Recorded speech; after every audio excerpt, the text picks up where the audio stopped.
to rise, if you will, if you're able, and join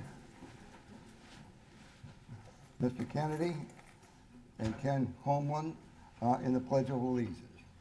I pledge allegiance to the flag of the United States of America and to the republic for which it stands, one nation, under God, indivisible, with liberty and justice for all.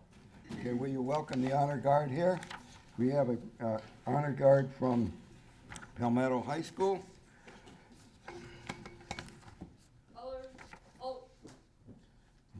Let's join in the salute and the Pledge of Allegiance again.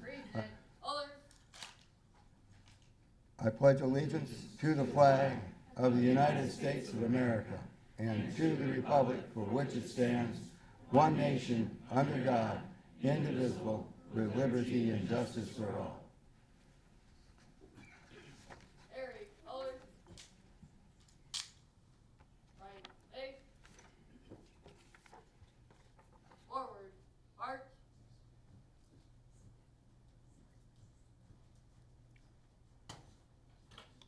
This color guard is escorted by Lieutenant Colonel retired Philip Pugh, Senior Army Instructor.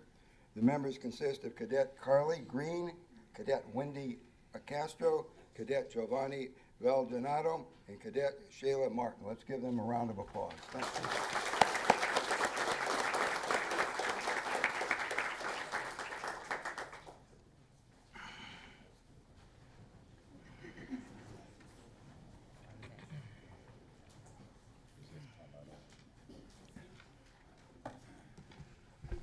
All right.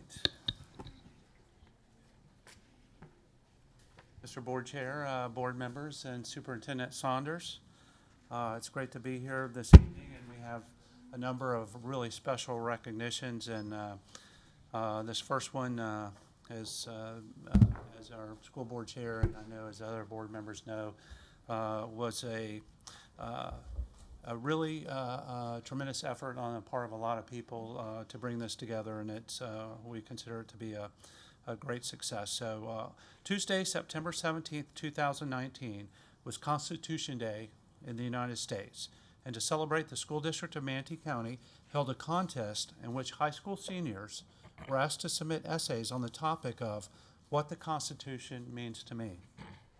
The contest was a project of the district's curriculum department headed by Dr. Shireen Gibson, Executive Director of Curriculum and Professional Learning. More than 150 Manatee District seniors submitted essays. Each Manatee District high school collected essay submissions, and a judging committee at each high school selected the top essays to represent their schools.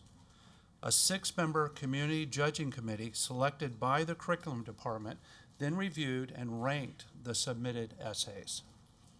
The committee Constitution Judging Committee consisted of Christine Alamano, Esquire, Department Chair of Kaiser University Legal Studies; Tornisha Clyett, President of the Manatee County Chapter of the NAACP; Kathy Doddridge, Regent, Manatee Chapter of the National Society of the Daughters of the American Revolution; Gregory Hagopian, Esquire, Gallagher and Hagopian Attorneys; Brian A. Eiton, Esquire, Manatee County Sheriff's Office; and Carolyn Sheets, Manatee Chapter of the League of Women Voters. Finalists were selected, and the winners of the essay contest were publicly announced and celebrated on Wednesday, September 25th, during a luncheon of the Manatee County Bar Association held at Pier 22. The first place winner received a $300 cash award sponsored by Gallagher and Hagopian Attorneys at Law. The second place winner received a $200 cash award sponsored by the Wade Thompson Law Office. The third, fourth, and fifth place winners each received a $100 cash award sponsored by Carl Reynolds Law. The cash awards were donated through the Manatee Education Foundation. I'm going to read here the finalist and then introduce you to or give you the prize award winners. Finalist, Angelica Polaris of Bayshore High. Finalists, Andrea Perez of Bayshore High. Finalist Bailey McGreevy of Braden River High. Finalist Tess Zambella of Braden River High. Finalist Daniel Spino of Lakewood Ranch High. Finalist Kylie Fayed of Palmetto High. Finalist McKenna Simpson of Palmetto High. Finalist Lillian Tripp of Palmetto High. And finalist Graham Lewis of Southeast High School. The fifth place winner in the contest was Isaac Garot of Manatee High School. The fourth place winner was Dominica Alvera of Bayshore High School. The third place winner was Joey Robertson of Lakewood Ranch High School. The top two finishers, or second place and first place winners, are here tonight. And they are going to share their essays with us.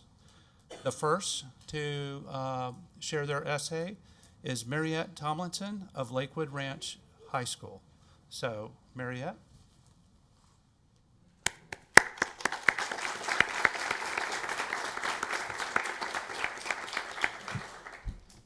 Thank you. I was very passionate about this essay, so I'm very happy that I was chosen to be one of the finalists. I was very surprised that I was top 2, and I'm very honored, and this is my essay. When I first learned about the Constitution, I felt as if the document was hypocritical. The first lines are, "We the people," but who were the people? Did Thomas Jefferson think about me when his quill dipped in ink glided across the pages of freedom? In middle school, I would learn about the 3/5 compromise, and though in bold font, "We the people" was displayed, I would not have been considered a part of those elite people. Black people could not even have a say in the words that was supposed to guarantee their unalienable and natural rights to life, liberty, and the pursuit of happiness. Women were silenced and oppressed in the eyes of American society for the longest, denied their right to vote until 1920, granted by the 19th Amendment. So, I spent most of my middle school years despising the Constitution. I believed that it wasn't for the minority, only representing the vast majority that took up America. But I soon realized that the Constitution tied us all to a dream. It was a dream conjured up by men who risked their lives for me, for all the strangers who reside on this American soil, for the dreamers, like them, who leave their home country in hopes for a second chance, for them, for their children. Due to their words, laced with hopes for liberty and justice for all, I get to live the American dream, no matter who I am or where I'm from. The Constitution sees us as equals, wanting the best for the humans it represents. The Constitution is like a human. When it is flawed, we strive to patch up our mistakes, displaying our growth as a nation. We believe in its words to protect us from harm, to protect us even from itself. It bolsters American citizens and non-citizens alike, giving us support in our everyday lives. It is the supreme law of the land, but humans still hold the ability to alter its words to fit what is best to fit society. Even the strongest being can be put in its place. It is as if the Constitution is the mother of our country, wishing us happiness but also safety and comfort in its sentences. Truly, I paid no mind to the rights guaranteed to us by the Constitution, unaware of the impact it had on my life.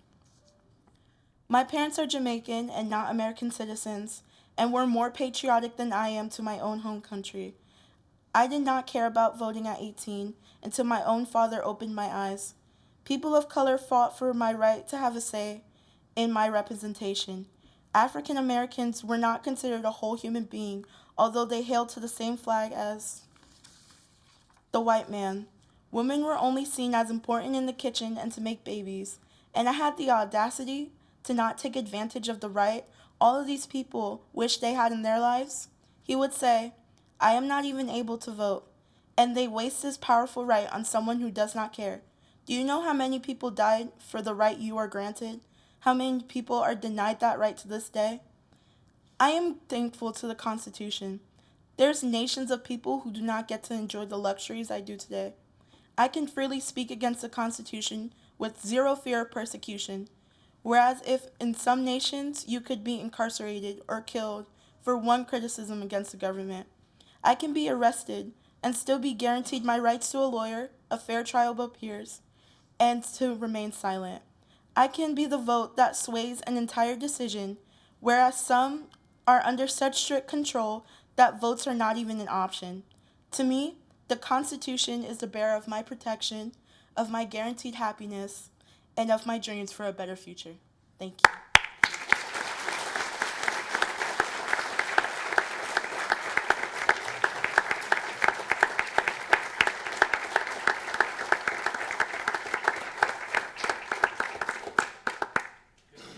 Could you introduce your parents, please?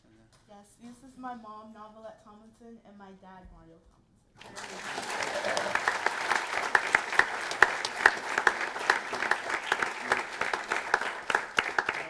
I'd also like to say that one of her teachers is here, social studies teacher Kevin Merriman. Kevin?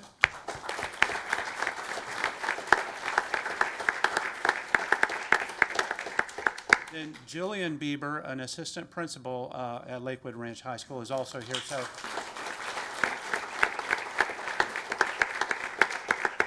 going to get a picture of them. Do you have your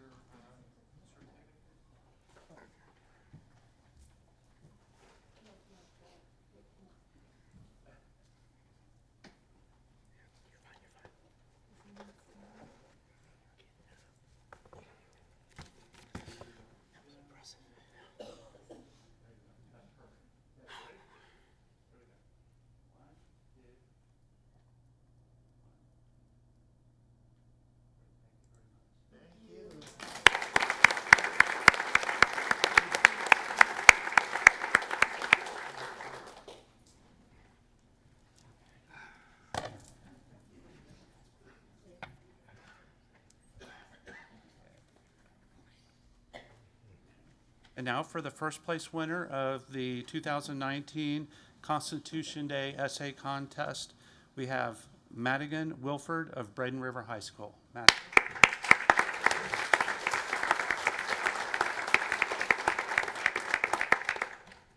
First, I would like to thank everyone who helped make this possible by organizing the competition, and I would also like to thank my school for informing me. I am very grateful of everyone who has helped me achieve this. Now my essay. When discussing American democracy, the phrase "the great experiment" will almost inevitably come up, a compact expression of the founders' grand vision for a system of government which would revolutionize history, and the risks they took in establishing such a scheme. The origins of this expression are murky, but the implications are fascinating. Portraying the Constitution as a very large-scale test of the ability of a republic to succeed inevitably leads to a multitude of questions. Has it succeeded or has it failed? Will it ever do either? How will we know? In considering these ideas, I realize what the Constitution truly signifies to me, a system of government which strives to adapt itself for the people's needs. The issue with portraying America and the Constitution as an experiment which can only either succeed or fail is that America has always been a nation of duality, from the very first conflicts between Federalists and Anti-Federalists at the Constitutional Convention. Large government or small government, states' rights or citizens' rights, abolitionism or slavery. All these and more were issues that plagued the men responsible for crafting the Constitution, and the struggle with reconciling these ideas is evident in the text. The Declaration promoting justice, common defense, general welfare, and the blessings of liberty is followed a few lines later by the statement that slaves count as 3/5 of a person. If the Constitution is an experiment, it is an experiment defined by the cultural and personal biases of the men who wrote it. George Washington owned slaves since he was 11 years old, subjected them to harsh punishments, and had hundreds working at Mount Vernon. Does emancipation of them in his will excuse the many years of suffering endured? Thomas Jefferson infamously fathered 6 children with Sally Hemings, an enslaved teenager. Does this make him a hypocrite when one considers the exaltations of the right to liberty expressed in the Declaration of Independence? Most of the Constitution's signatories were slaveholders, participants in an economic institution that made them prosperous men from the suffering of millions. It would be impossible not to question the validity of a document penned by this group as a touchstone for democracy and equality. So does this imply that the Constitution is at its foundations hypocritical, that any notion of personal liberty or rights it expresses is flawed? Not in the slightest. The faults of its authors do not diminish the inherent value of the Constitution's concepts of equal protection under the law, of the right to freedom of speech, religion, assembly, press, and petition, of the underlying message that the object of the government is to secure the well-being of its citizens. Rather, the fact that imperfect people were able to impart the Constitution with ideas that still hold true centuries later is a testament to the element that truly does make America a great experiment, its ability to change. Though the Founding Fathers could never have foreseen the technological, social, political, and economic changes which have shaped America in the past 2 centuries, they knew the American people would need to make changes to their government. Thomas Jefferson believed deeply in the necessity of this cause, and wrote that, "We have always a right to correct ancient errors, and to establish what is more conformable to reason and convenience." This stance, shared by other founders, is clearly evident in the mechanism by which the Constitution can be amended, a process which requires 3/4 of the states to ratify an amendment, bringing the power to change their own government into the hands of the people. It is this method that has allowed slavery to be abolished, women's voting rights to be guaranteed, and due process to be established. It is this power that revolutionizes the American experiment. By explicitly dictating a system of government that can be amended, the Constitution moves beyond the realm of comparison to an ordinary experiment, state the question, gather evidence, draw conclusions, and into a state where the conditions of success and failure no longer seem to completely apply. The great experiment will never truly have a result, because its parameters are always changing, and they should indeed be changed. This is the heart of the Constitution's significance to me, the heart of America. The ability to reinvent and make new what has become unusable, to innovate and improve for the benefit of all people, to continue striving for a better world and a better way of living. This is the legacy of the Founding Fathers in its highest expression, the way by which the American people may continually hope to establish the goals laid out in the preamble. It is a symbol of America itself, this epitome of change, and a symbol of the Constitution's fundamental ideas in all their glory. Thank you.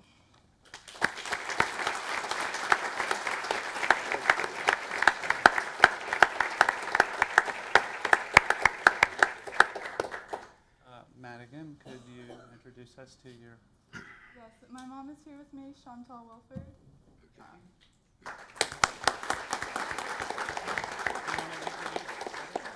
My principal, Sharon Scarborough, and my teacher, Mr. Kirchberg.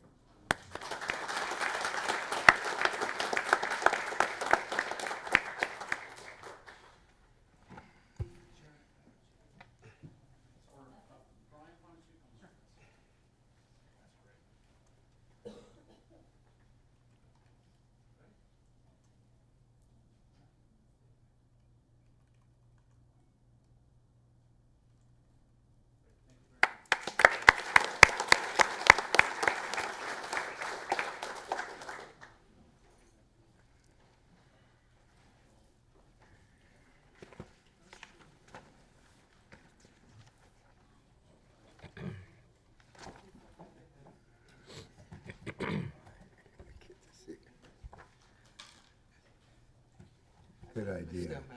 Okay.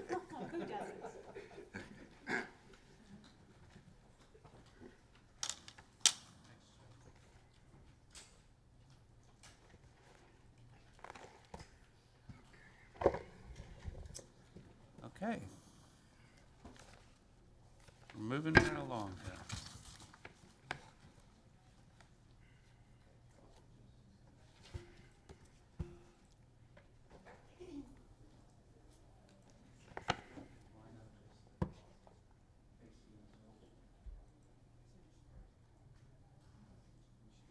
We haven't practiced this, but okay. Some of y'all may have noticed I don't always wear a red ribbon, but and I know y'all don't either, but I know some of us are tonight, and it's for good reason. Drug-Free Manatee, Manatee County's Prevention Coalition, is here tonight for a proclamation for Red Ribbon Month. They're here because we'd like to recognize the Minnesota Elks for their continued partnership with the school district during Red Ribbon Week and month, the Red Ribbon Week runs from October 23rd to 31st. The Elks National Drug Awareness Program is one of the largest volunteer programs in the United States, and we are grateful for their support. During Red Ribbon Week, district staff promote a drug-free environment by wearing red ribbons donated by the Elks Lodges, and schools engage in numerous activities to promote the theme, which this year is Send a Message, Stay Drug-Free.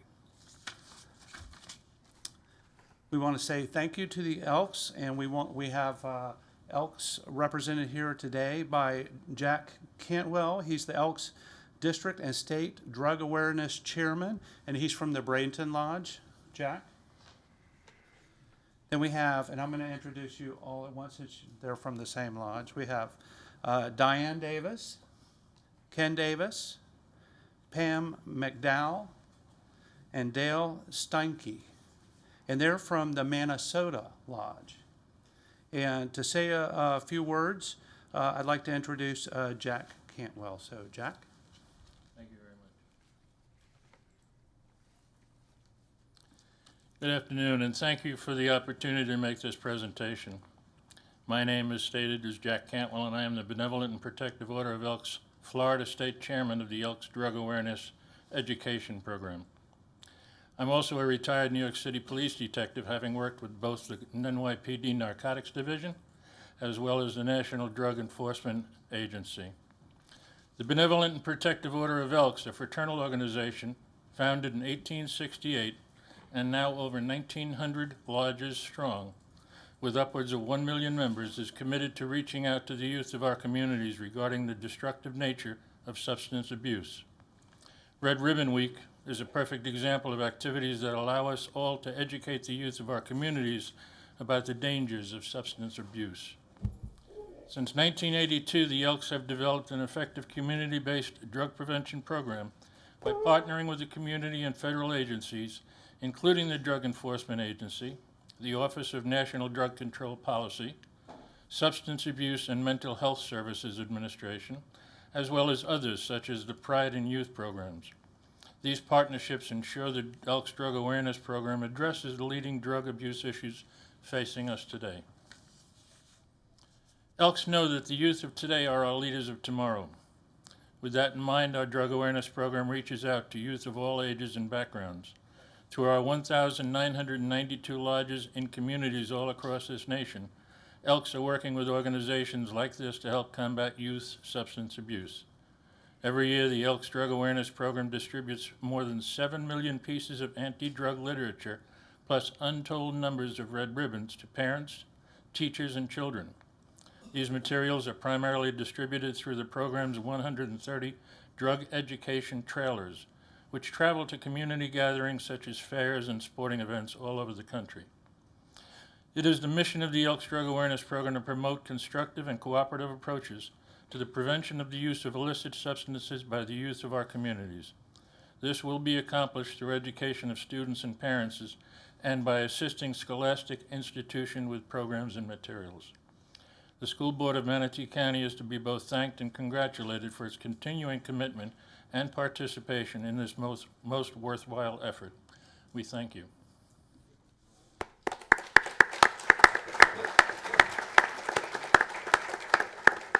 Also, for a few words, I want to introduce Jessica Kruger, Board Trustee of Drug Free Manatee. So, Thank you, Mr. Chairman, school board members, and Superintendent Saunders. It is important to remember and celebrate Kiki Camarina's legacy. Your continued support of Drug Free Manatee's efforts to reduce and prevent substance abuse while promoting health and wellness is deeply appreciated. As we know, effective prevention strategies generate change. According to the 2018 Florida Youth Substance Abuse Survey, binge drinking by Manatee County students has decreased by more than 23% since 2016. In the same time period, cigarette use has decreased by 35%, and marijuana use has decreased by more than 9%. However, our work is far from done. The overall use of alcohol among Manatee County high school students has increased by 2%, and the use of e-cigarettes, also referred to as vaping, has increased by more than 64%. In response to this development, all of our Youth in Action teams have identified vaping as a key issue that they will be working to reduce and prevent among their peers this school year. We hope we can count on your continued support as we help them address this serious issue. On October 24th, Drug Free Manatee will be hosting our 17th annual Red Ribbon Breakfast fundraiser at IMG Academy Golf Club in Bradenton. We invite everyone to join us from 7 to 9:30 to celebrate our local champions of prevention. You can register for this event at drugfreemanatee.org or by visiting Drug Free Manatee's Facebook page. There are opportunities to sponsor a table or purchase tickets for $25 per person. We hope to see everyone there.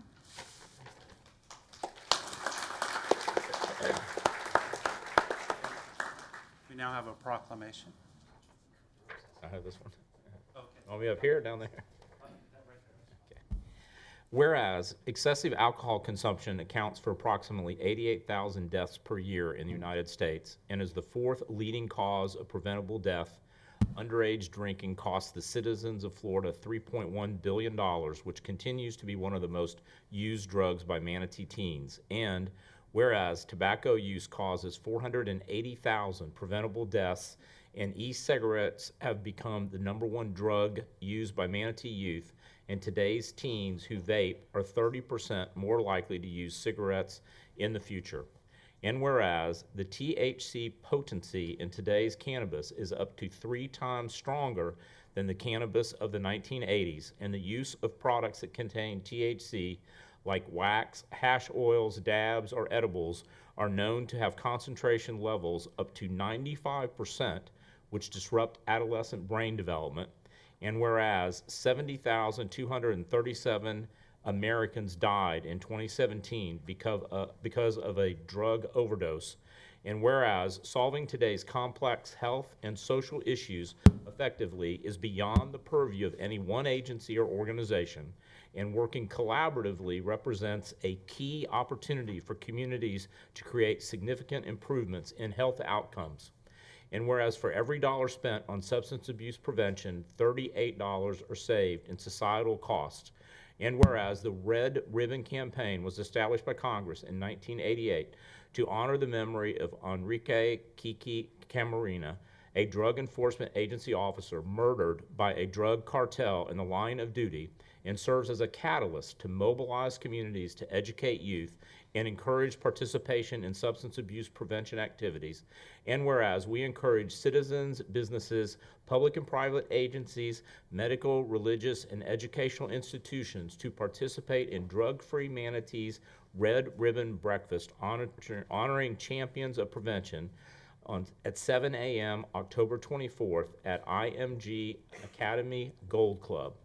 Now therefore be it proclaimed by the School Board of Manatee County that the week of October 23rd through 31st, 2019 shall be known, designated, and set aside as Red Ribbon Week, adopted with a quorum present and voting this 8th day of October 2019.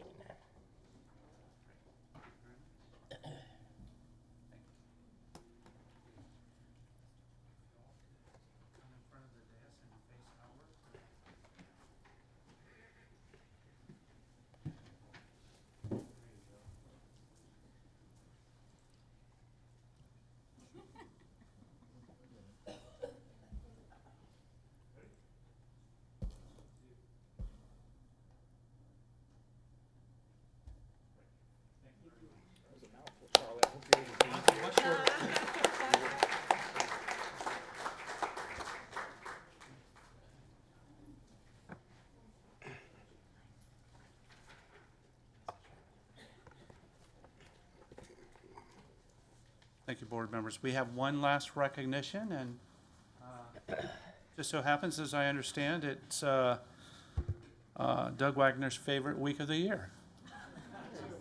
It's National School Lunch Week, and it was initiated to promote awareness and increase participation in the National School Lunch Program. This year, National School Lunch Week runs from Monday, October 14th through Friday, October 18th. And here to tell us more about this is the district's director of Food and Nutrition Services, Regina Toma. So, Regina? Thanks, Mike. Let my guests get lined up. Thanks, Mike. Board members, Chair Minor, Ms. Saunders, deputies, very excited to be here this evening to celebrate once again National School Lunch Week. It started in 1946, as Mike mentioned, signed into law by President Harry Truman, and we still celebrate to this day. We are very fortunate here in Manatee County. We serve 16,000 breakfasts, 29,000 lunches, 3,000 snacks, and 900 suppers daily. So these guys are very busy. We are fortunate to have these meals served by an outstanding group of cafeteria managers and staff that enjoy what they do. And speaking of enjoying what they do, please enjoy this short video from our Mayaca staff. Listen, lunch is back and we in the kitchen. Something, and you know it's smelling rightly. Flows through the kitchen, morning and nightly. Will we ever stop? Answer is no. Turn on the oven and we go to the extreme. We fix your lunch like Ramsay. Light up the stove and mix up your gravy. Dance on Friday afternoon. Don't be scared. Try the mushroom. Ready to serve you veggies. Want you to try new stuff that's healthy. Try it for stickers and you just may love them veggies and eat them every day. If you drop your food, then we'll replace it. Please don't cry. We hate sad faces. We are your lunch lady. We are your lunch lady. We are your lunch lady.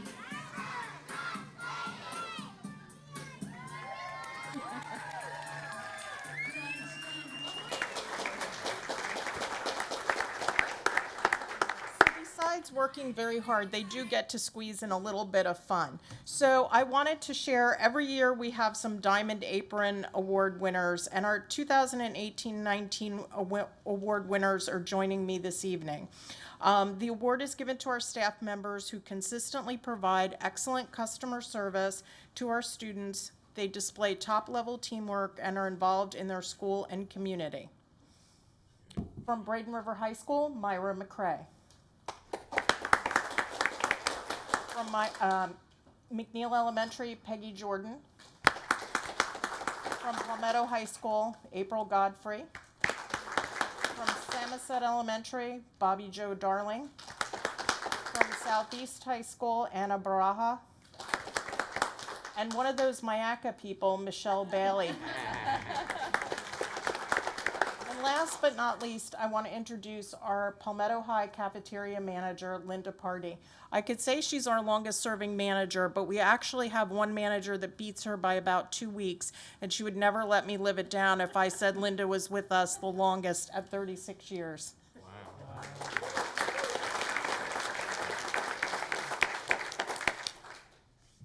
Thank you. Yes. Yes, somebody yes. has- yeah. Just like Mr. Wagner, this is my favorite time of the school day too. Okay, so- thank you. Get to eat lunch twice this week in honor of it. Get to eat lunch twice this week in honor of National School Lunch Week. Well, I'm usually, cafeteria every day of the week. I look forward to lunch more than the students did. Okay, whereas the National School Lunch Program has served our nation admirably for more than 70 years through advanced practices and nutrition education. There we go. And whereas the National School Lunch Program is dedicated to the health and well-being of our nation's children. And whereas the National School Lunch Program has been joined through the years by many other excellent child feeding programs, and there is evidence of continued need for nutritional education and awareness of the value of school nutrition programs. Now, therefore, the School Board of Manatee County and the Superintendent do hereby proclaim the week of October 14th to 18th, 2019 as National School Lunch Week. Be it further resolved that the School Board of Manatee County and the Superintendent do express their appreciation to the school food service professionals who make the school lunch program work in the district schools, adopted with a quorum present and voting this 8th day of October 2019. Thank you all for being here. That's great. Oh, sure. If y'all can line up in a straight line, right? A straight line, not a curve. Yeah, no, to the back. All right.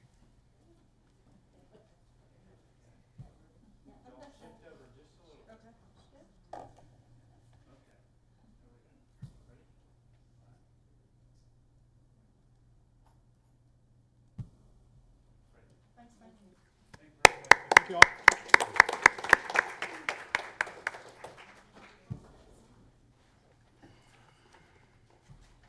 Friday's always pizza day.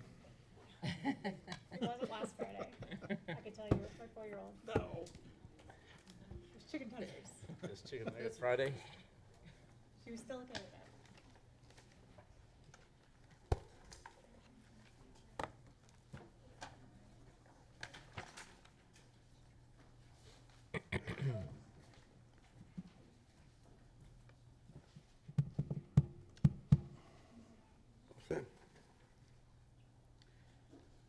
The chair has found good cause to amend the agenda to include all items listed under agenda amendments on the October 8, 2019 agenda, updated October 4, 2019, and posted to the district website. Is there a motion to approve the motion? I'll second. It's been moved by Board Member Hopes and seconded by Vice Chair Messenger to approve the agenda. Is there discussion? The chair hearing none, the chair calls the question. All those in favor, please signify by saying aye. Aye. Opposed, nay. The motion is approved unanimously, 5-0.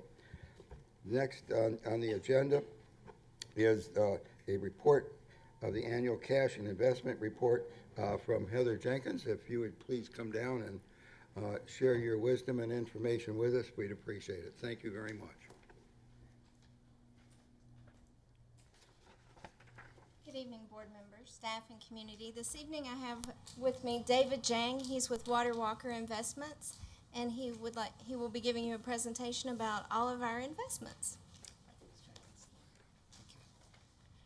Good evening, Mr. Chairman, board members, Superintendent Saunders, deputies. Thank you very much for having me here today.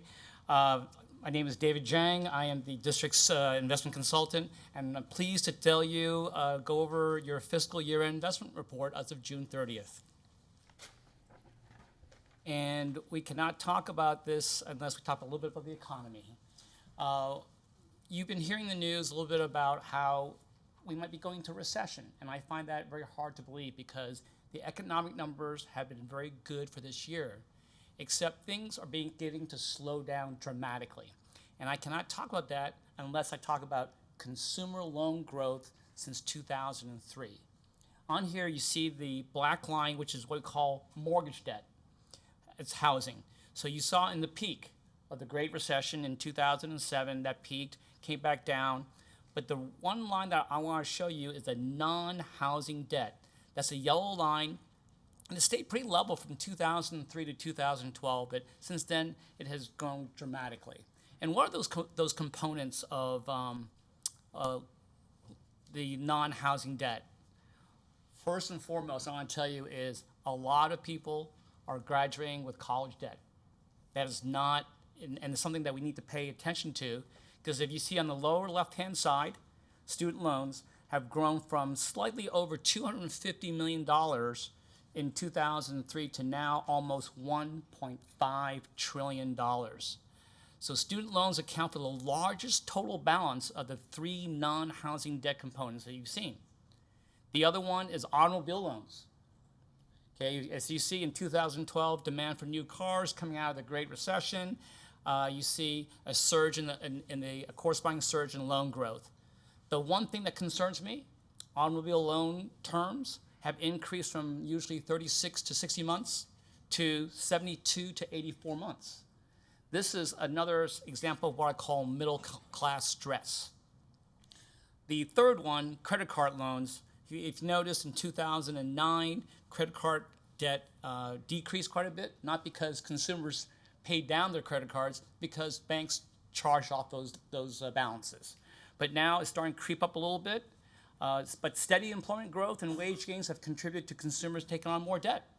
Consumers feel a little more confident about what's going on. But the problem is credit card loan rates, even though rates are dropping, they still average 17.5%. So those three things are what I call stress for the middle class, which is very important because why? Well, consumers represent, in our economy, 70% of the economy. So our annual GDP is $21.5 trillion. So if my math right's correct a little bit, we're over $14 trillion. So right now, what you want to see is here is the markets are expecting GDP growth for the third quarter of this year to be plus 2.1%. That's that black bar as expected. The light purple bar, it says 2% for the second quarter.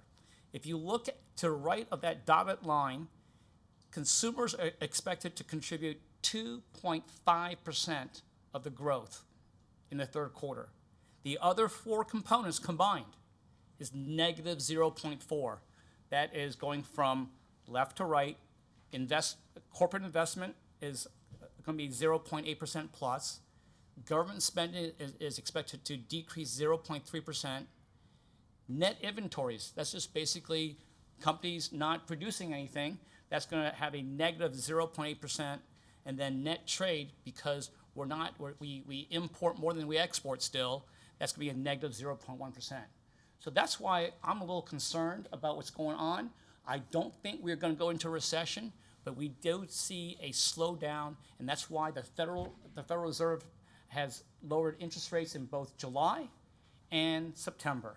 And the markets expect the Fed to make one more move this year. But it's all data dependent. It all depends on the tweet coming out of Washington. It all depends on what's going on. But hopefully, the Fed stands ready to lower interest rates to help keep our economic growth going. And we are in the longest expansion in U.S. history, 123 months. The average expansion lasts 48 months. So we are really at the tail end, and I think the Fed stands ready to make sure that our economy keeps on going. Any questions so far? Okay. This is your portfolio. This is your annual investment report as of June 30th, 2019. What we've done is we split it up in the top half is your bank accounts and your various investments in local government investment pools, including the millage account that we separated out for you.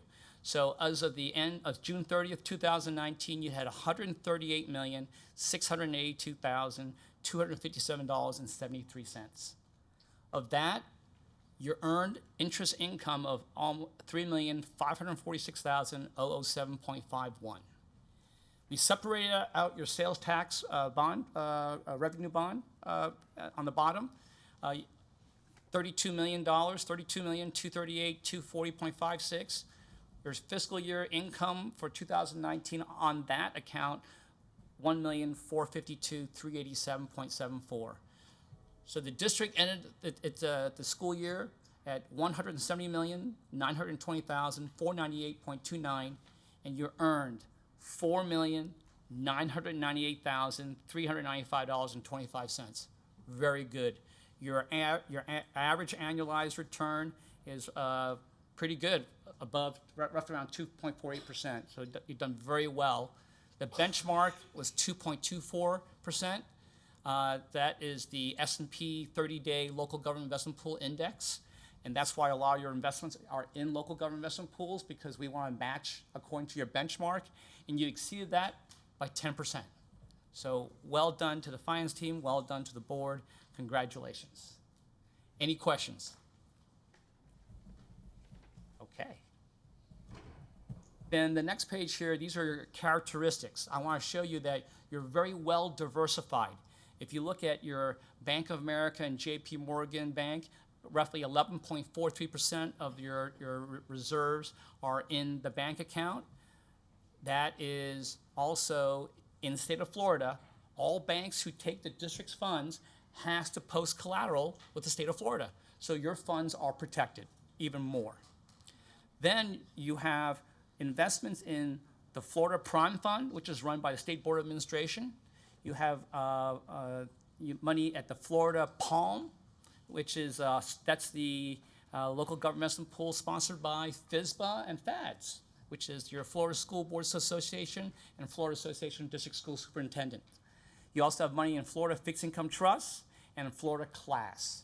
So every single one of those have a rating highest, AAA-M or AAA-F S1+, the highest rating, which means you have daily liquidity. You have complete access to your money. Okay? Any questions on that? Well diversified, highly rated. This here is a pie chart of where your asset allocation is. Very nice. Your your local government investment pool and cash is between your bank accounts and the various local government investment pools. Your sales tax bond proceed account, we segregate that into a separate portfolio to make things very easy for the staff to keep track of. Any questions there? And then the last 2 pages here, this is your asset allocation compliance. Your auditors are going to come in and say to the staff, how do you know your investment portfolio meets the mandate of your investment policy? So here, this is by sector type. You are all within the guidelines in compliance. That's the column third from the right that you want to see. Everything says yes. That's from the sector type, meaning that what kind of balances do you have at the bank, what type of balances you have in the intergovernment investment pools. So for instance, the intergovernment investment pools, you're allowed up to 100%, but no more than 50% per issuer. So on the next page, you see the breakdown by individual issuer type as well. So we drill down a little further, and you see that once again, the in compliance is all yes, and you are doing very well. So you made good money last year, almost $5 million. You're well diversified into highly rated, highly liquid instruments, and you're all within the investment policy guidelines. So with that, that concludes my presentation. Is there any questions or comments? Board Member Kennedy. Thank you, sir. Is there anything you would suggest we do differently? Mr. Kennedy, right now with rates dropping down, we might take a look at some floating net asset value local government investment pools going forward, because right now, when rates are dropping, the long-term yields right now is kind of weird, where the long-term rates are still lower than cash, so cash is still king, okay? But as soon as interest rates begin to rise above your overnight rate, we're going to take a look at whether adding in individual securities with a longer maturity or local government investment pools that go out longer rather than overnight, have a longer duration. So that would be what I would work with the finance team on to ensure that as the market changes, we rebalance this portfolio. Thank you. Thank you, Mr. Kennedy. Board Member Golden. Yes, sir. Mr. Yang, the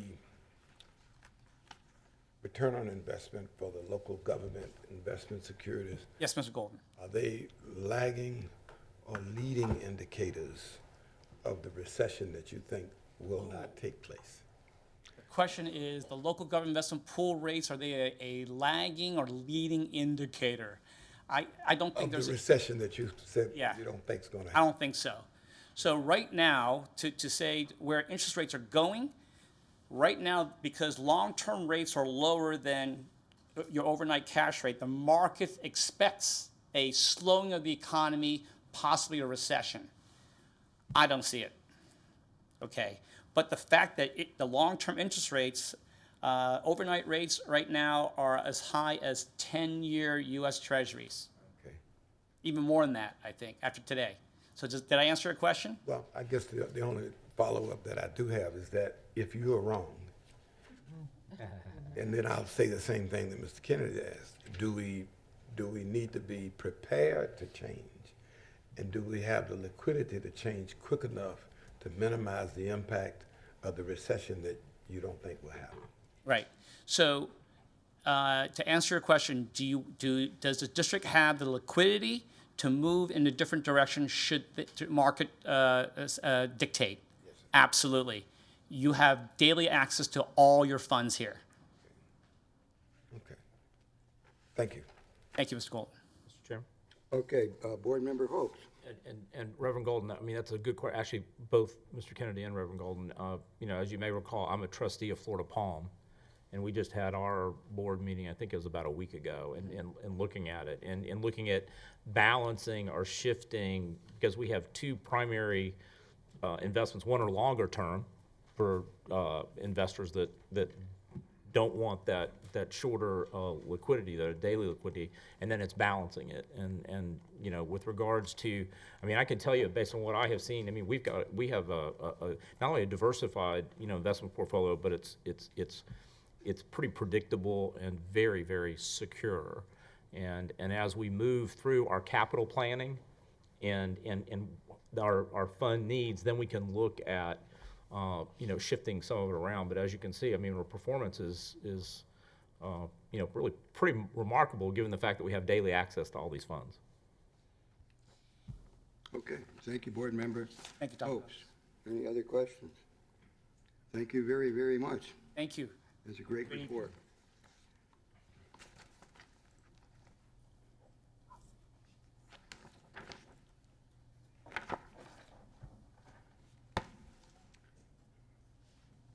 Okay, I think that brings us to public comments. And I'm going to ask our very distinguished vice chair if she could take charge of public comments. Thank you. Sure. I'm going to read our policy. Public comment is not an open forum to discuss matters unrelated to education, to support or oppose candidates for public office, or to engage in commercial speech attempting to sell a service or product to the school board or public. Also, public comment is not a forum to attack individual school system employees or board members. Any such complaints should be submitted in writing to the superintendent for appropriate handling. Finally, this is not a forum for addressing issues involving individual students. Because of privacy concerns, such issues should be submitted in writing to the superintendent for appropriate handling. Each speaker is allowed 3 minutes to address the board. Speakers must stand at the podium and not approach the dais. If a speaker has a handout to present to the board, those must be given to the agency clerk for distribution. This is a business meeting of the school board, and the public expects that we conduct it in an orderly, efficient, effective, and dignified manner. We request that speakers keep this in mind when making your comments. We also request that the audience keep that in mind and not demonstrate approval or disapproval of what a speaker has said by clapping or booing. The board appreciates the public's input and will listen attentively, consider each comment, and usually will not respond, enter into debate, or answer questions during comments on agenda items or during the public comment section. And with that, we have 15 people signed up tonight. I am going to start with Stephen Tucci, and after Mr. Tucci is Kelly Boland.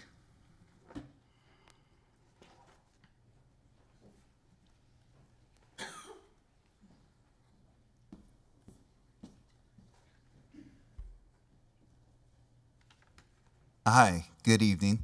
My name is Steve Tucci. I'm a Greyhawk Landing homeowner and a concerned father of that beautiful little Gullet student right over there. And really, I'm here today to be her voice and the voice of the other wonderful children of Greyhawk Landing. The first concern really that we have is regarding the communication around the most recent potential rezoning. Us parents found out through a letter that was sent home through our students. So how do you think it made the kids feel who read it on their way home from school? And how do you think the parents felt when they had to find out from their children, not good at all? Where is the care for us families? The date of the letter is the other issue, which was dated on September 23rd, yet the organizational meeting was stated to have already taken place on September 16th. So why the delay in providing the information? Where is the transparency and the timeliness of such information to us parents? But the central concern is really on the stability of my child and the children of Greyhawk Landing. We are a tight-knit community in Greyhawk. Our children play together at the playgrounds and they swim together at the pools. So how do you think our children felt when they found out they were going to a different school than their friends they just met that live right up the street? Words such as isolated and different come to mind. This type of odd zoning is abnormal. Other neighborhoods are not subjected to this, and we really should have never been subjected to that either. If the potential rezone goes through, Greyhawk Landing families will have been subjected to a rezone every 4 years, 2 of those being within the last 2 years. Now, can anyone here tell us that they believe that is stability for our children? We certainly do not feel so. We have been through too many rezones, and too many families have suffered the results of that. Perhaps rezoning another neighborhood further southeast to McNeil, or building a new school to accommodate our area would be more suitable alternatives. And in closing, as caring parents and knowledgeable voters, Greyhawk residents will always stand together to defend the stability of our children. We appreciate your consideration. Kelly Boland, and after Kelly is Jean Mingari. Hi, my name's Kelly and I currently have 2 boys at Gullet Elementary that are in attendance here tonight. In 2017, my husband, my children's father, was extremely ill and we were told he likely wouldn't survive the staph infection that he had become sick with. He spent the better part of the year in and out of the hospital and during procedures, broken bones, and a lot of pain. My kids spent the better part of Christmas break, including Christmas Day, in the hospital with their dad. But my kids had their school and their friends and a supportive community, most especially at their school. And though we had lots of hard conversations about what was going on, they really didn't miss a beat and they endured and thrived through the worst thing I've ever had to experience. In 2018, I endured a difficult work situation, and because I practice a fairly particular type of law, changing jobs necessitated our move to Florida. We picked our new house on Rosemary Circle because of the beautiful nature the Greyhawk is blessed with, and because we were told that the schools my children would attend would be Gullet, Mona Jane, and Lakewood Ranch High School. At the inspection, the previous owner told our realtor that we were actually zoned for Freedom, but that everyone hardshipped into Gullet and we were being rezoned to Gullet anyway. So we couldn't imagine that they wouldn't allow our kids to start right away at the school that they would be going to this school year. I wrote a letter to the district explaining our circumstances and that we intentionally moved in the middle of the school year to help the kids with the transition so they wouldn't have to start at a new school and get lost in the shuffle of a new school year. How hard it was for them to move, the future rezoning, etc., and our hardship was denied. Exactly a week later, a girl in the same grade as my oldest son moved in across the street and her hardship was granted into the same grade. I couldn't find any rational words to explain to my boys why they were denied by the district, but she was accepted a week later. The boys started at Freedom, and my happy, silly kids spent the year sullen, anxious, and even though they were learning materials they'd already learned at their own school, their grades fell. They didn't feel support at school or like anyone cared about them when they were there, and it was heartbreaking. As part of the Rosemary Circle rezoning, my kids switched to Gullet this year, and they're back to being happy, thriving students whose grades have shot up, and they're back to being excited to start their days. We went to the beach on Sunday, and they spent the whole car ride there reciting what the kids' news team says, the Pledge of Allegiance and the Gullet Pledge, and laughing over and over. Every child has a story, and this is ours. None of us have any idea what any other families may be going through. When I told my second grader about the potential change, he cried. I'm struggling to explain why they need to move us again. How can I ensure this will never happen again? And why? Because we live a half a mile on the wrong side of 64. They can't go to the school with their friends from golf camp, soccer teams, and their Little League teams. The world of children at this age is their family and their school. And maybe a hobby or a favorite sports team or two, but their family and their school make up most of their world, their interactions, how they interact with their peers and adults. Changing half of their world causes stress, impacts grades and testing, turns their whole lives upside down. The children of Greyhawk are our treasures, and they deserve to be treated as such and not just a number. Thank you for your time. Jean Mingari, and after that will be Mr. Nelson. Good evening.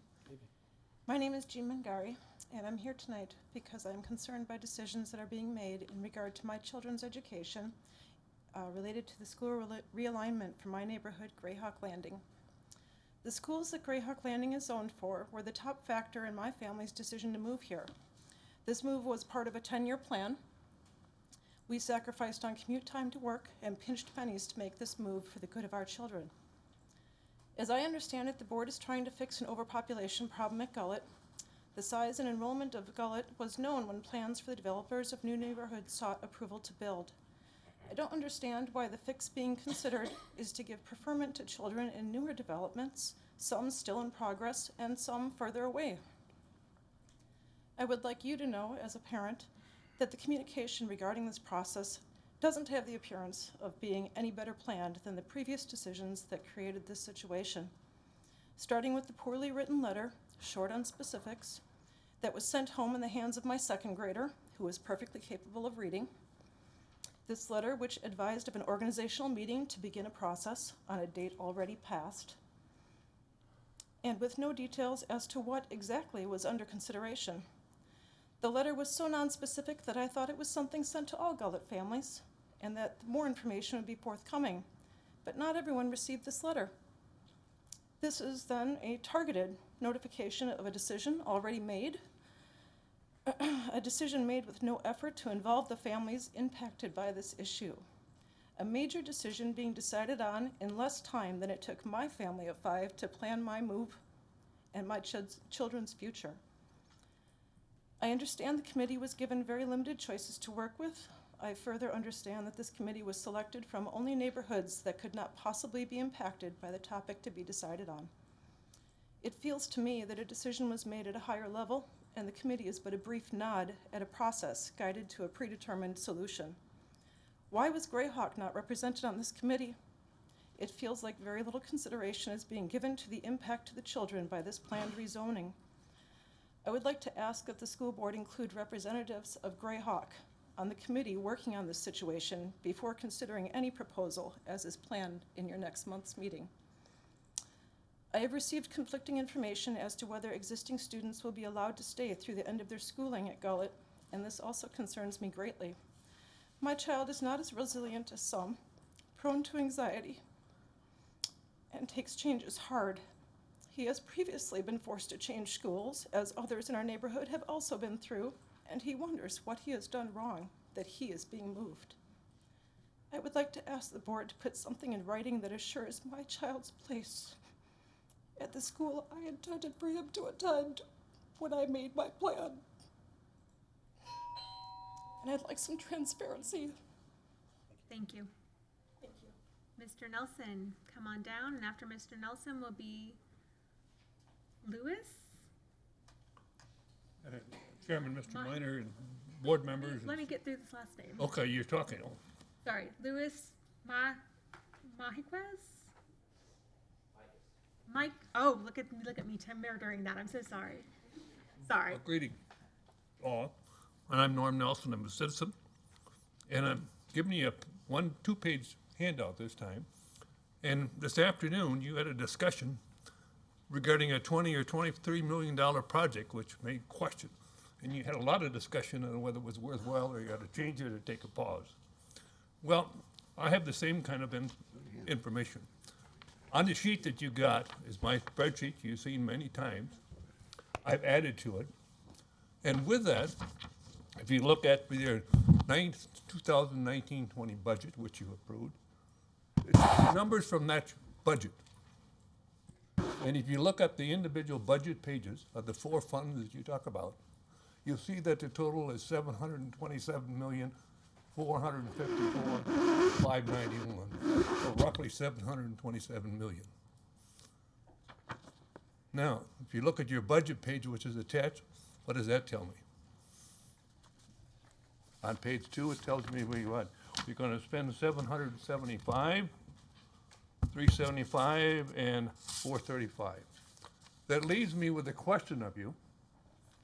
When your 4 pages total up 436 with no transfers, just using the numbers, you can only have need for 727 million.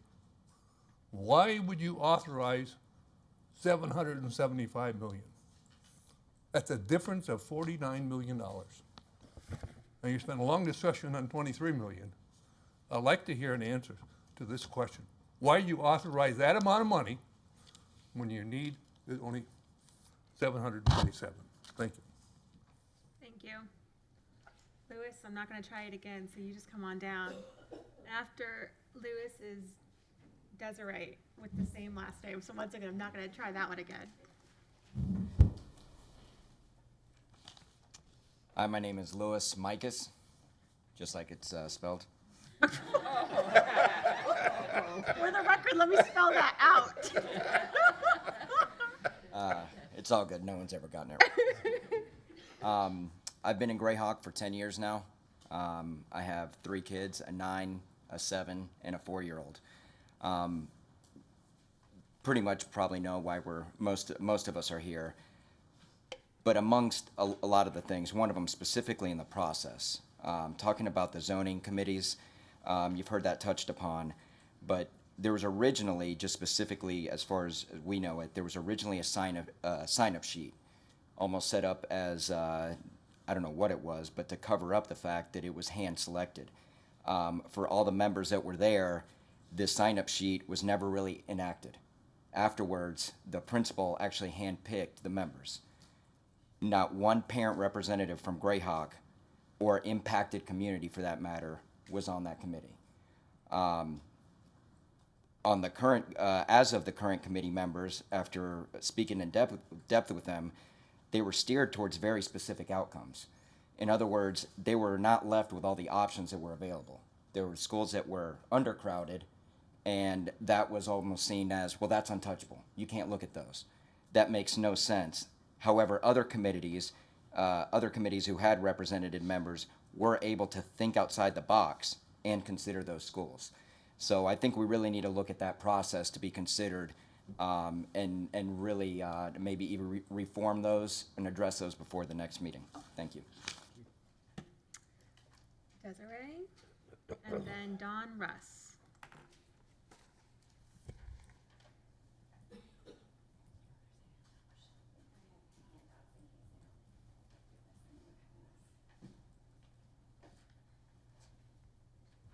Hi, my name is Desiree Mikas.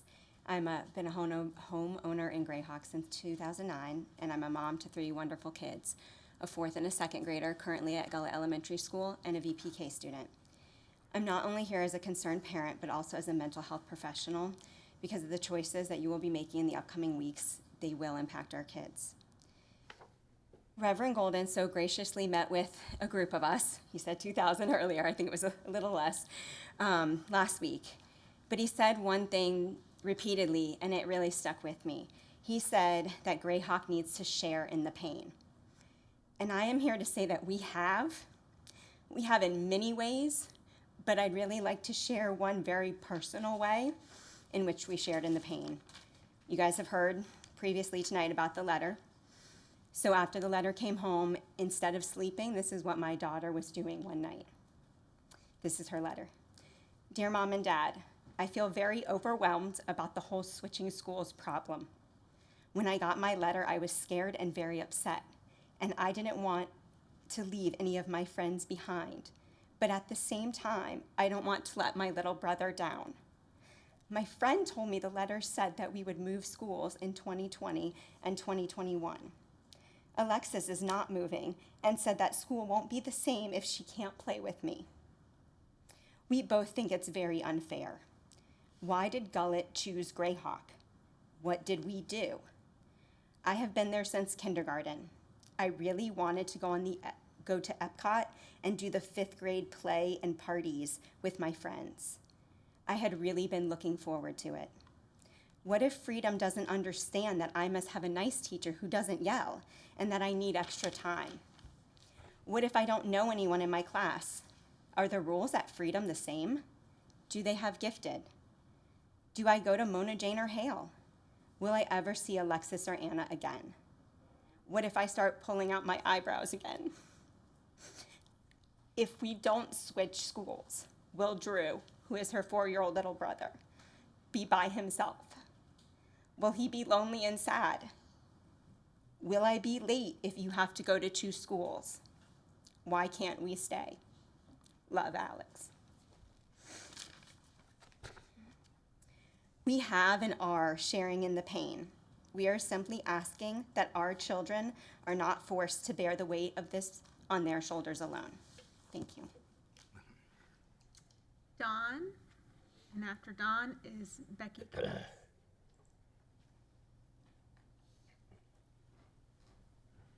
Good evening. My name is Dawn Russ, and I am also a proud Greyhawk Landing resident. I have 2 children myself. I have a 5th grader at Gullet, and I also have an 8th grader at Mona Jane. They both love their schools, so thank you for that. As you've heard already from some of the other members of our community, we are concerned about the issues being addressed with our children. We are concerned that our neighborhood is being considered a ping pong neighborhood, as referred to by Reverend Golden. We have been moved back and forth from, I think he's regretting his comment now. Sorry. Oh my goodness gracious. We were moved from Gene Witt to Gullet Elementary School in 2007, 2008 in order to help fill that school. We have been happily staying there with our students growing all of these years. As you've heard, our students do not want to leave the school that they consider home. I was here for the workshop earlier today, and I did hear questions raised as to whether the students currently at school will stay at Gullet Elementary. This was questioned by Mr. Kennedy as well as Reverend Golden. We were assured by Mr. Sawyer, and it's my understanding by Ms. Saunders as well, that they will in fact be staying at Gullet. We would like to ask that this be a policy put into place as of today and moving forward so that us as parents do not have to continue with this concern, and we can reassure our children that they will not be moved back and forth. Additionally, it's our understanding that the principal has the ability to, for lack of a better term, override your recommendation to keep the students at the schools they are currently at. We ask that this ability be overridden by the principal or against the principal so that what is determined by the school board stands. And therefore, there is no question that Mr. Richardson, who is the principal currently at Gullet, would say to our students who would be choicing or hardshipping into Gullet for next year if they are rezoned for Freedom, that they actually be able to stay there per the board's recommendation and determination. Additionally, there was talk, obviously, earlier today about moving children from one school to another in order to make their commutes easier and shorter for them, as well as keep their day organized while they attend the school.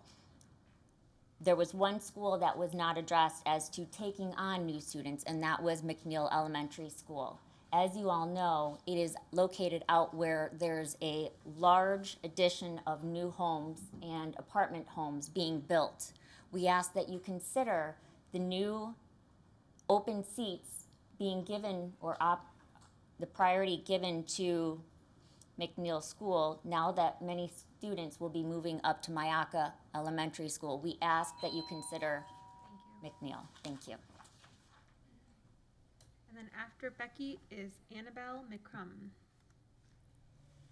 Members of the board, Superintendent Saunders, and leadership staff, district staff. For the record, I'm Becky Kness, the CEO of Just for Girls, and again, I want to thank all of you for the time that we've taken over the last 18 months to discuss for your consideration Just for Girls having equitable funding for the teacher pay consideration and the extended day that we followed suit after the millage had passed. We've discussed quite a few of the points, and I've gotten a lot of questions that have been answered and a lot of good information that's been shared. You've given us an opportunity to shine a light on what we do. You've heard from our leadership, from our students and staff, and from members of the community. I also want to thank the Bradenton Herald for also shining a light on the question that's before you tonight with the good article that was in the Bradenton Herald by Giuseppe Sabella. If you went online, you'll see the video that was also posted. I have with me tonight the principal, Dee Ralph, of Just for Girls Middle, and that was featured in the article. And I wanted to just briefly take a few moments to address some of the open questions that do still linger and hopefully bring some consensus to the full board.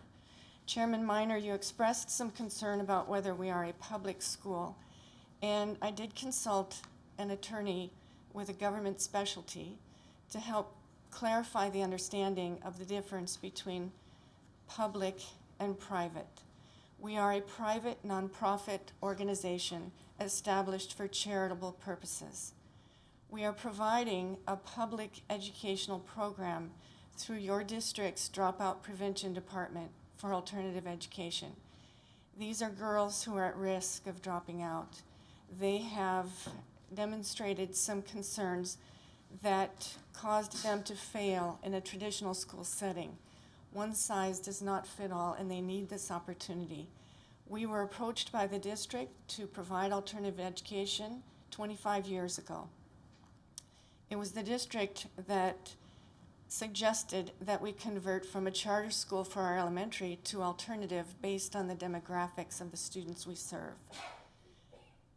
Alternative programs are exempt from some of the criteria at the Florida Department of Education for good reason. These are students, many of them, who live in crisis, have experienced trauma, and taking a snapshot one day at one moment in time is very difficult for students whose lives change quite fast from day to day. And that's the reason that the state allows this group of programs that are alternative in nature. There's traditional, there's charter, and there's alternative. The alternative program is public education. It is tuition free. It is under the authority of the school board, and it is with the school board's participation. We don't say partnership, but it is a community partnership. The lawyers don't want us to talk about partnership for legal reasons. But one of the things that I've often admired about you, Chairman Minor, is your commitment and your passion to be a watchdog and to speak for justice for the children and for the community. This is a community organization serving the children of our community, and it was the community that passed the millage that triggered the raises that we gave our staff so that we could keep these quality teachers with us. And it is the community that's working with the district in partnership to provide the kind of opportunity for students who need us. These are children that are often described as at risk, and I'd like all of you to focus on the promise that they have. These are children that have a promising and bright future, and it is my highest hope that you'll put the children first in your list of priorities. These children are not taking money away from the district or other students. We're counted with the district. Our funding is per FTE. The funding should follow these students so that they have equitable funding in their education. That's what's right and fair and just, and those are the facts about our legal status. We want to work together as we have 50 years in Manatee County, 25 years with the district, and we want to continue to do what we're able to do for those students who need us. Thank you again for the opportunity to bring this question before you tonight. Annabelle, and after Annabelle is John Bitar.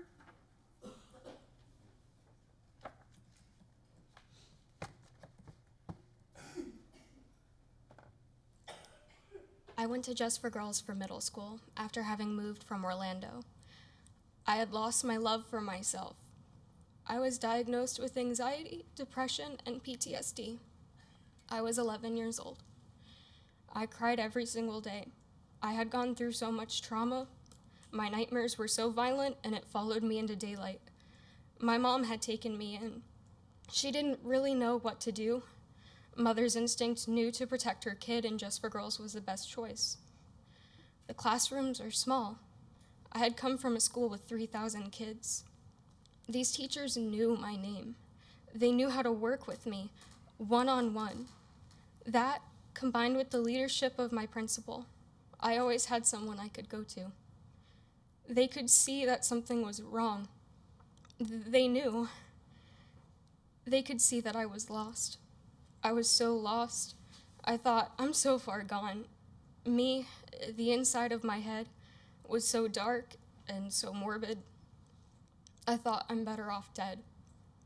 And I thought that every day. But Just for Girls guided me back on the right path. With their help, I could finally step out of that horrid place I thought I was so deep in. They showed me that I wasn't lost. I just wandered a bit. Just for Girls gave me the tools I need to cope with my stresses. I still have my nightmares. I still have the darkness. But Just for Girls gave me a flashlight. And anyone who's been in the dark knows what a little light can do, can brighten an entire room. I had a 4.0 GPA in high school. I turned 18 last Saturday. I graduated a few months ago with 34 credits. I only needed 24. And I graduated a whole year early. I just got my first real job. This is reality. This isn't a dream. You're here, and this is reality that I have dreamed of having, and I have it. Without Just for Girls, I wouldn't be here. I wouldn't be here. But I am, and I'm here. Thank you. John Bitar, and then Janine Cody.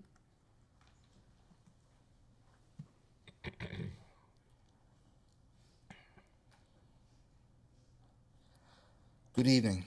Thank you for allowing me the time to speak to you this evening. My name is John Bitar. My wife, Kim Bitar, and I have been current residents in Manatee County for 15 years. We are the proud parents of a Lakewood Ranch High School senior, Emma Bitar, and a current Gullet Elementary first grader, Lauren Bitar. Our older daughter, Emma, is an amazing product of the Manatee County school system. She has attended these meetings in the past as a healthy teen educator and also as an advocate for school-based health centers in Manatee County. I believe that a big part of her success in school has been the steady continuation of her education in the schools that she was zoned for, on that she chose to attend, and forming her core group of friends at a young age that has lasted all these years. She was never forced out of a school that she attended or forced away from her friends. These days, our children deal with so much pressure between standardized testing, friends, bullying, and social media. It's our job as parents to try to lessen any stresses that they may have experienced. In all the years that our older daughter attended school, we never dealt with the possibility of a rezoning. She felt stable in her schools because the uncontrolled growth in East Manatee County wasn't there at that time. It is not the fault of our children that the local government has approved thousands of homes without considering the infrastructure or the current school situation. Moving Greyhawk Landing to Freedom is only a Band-Aid. There's several hundred homes currently being built in Upper Manatee, which will be zoned for Freedom. At that point, Freedom will be overcrowded as well. Gullet Elementary opened in 2007. At that time, Greyhawk Landing was the only community zoned for Gullet. Gullet was in the middle of cow fields. White Eagle Boulevard had not broken ground. Central Park, the next community to be zoned for Gullet, did not open until 2010. Greyhawk Landing was the sole community that supported Gullet Elementary for 3 full years before the first community opened across from Gullet. Greyhawk Landing always seems to be the community with the target on its back. If Greyhawk is rezoned, this will be the 3rd elementary school our community has been zoned for. I would ask the board to consider allowing more time to further look at the different maps and possible other options for rezoning outside what has been presented to the current committees. Sure, rezoning Greyhawk Landing is an easy decision. We have roughly 270 students. We're a large community, but for the sake of our children, for the sake of the founding community for Gullet Elementary, we ask that you look above and beyond the lines that have been created and how existing students can be moved to surrounding schools, lessen the numbers at Gullet. Let's look south of Gullet and east out to Panther Ridge to move the students to McNeil, which is currently under capacity. Thank you. Janine Cody, and Bradley Dye is next after Janine.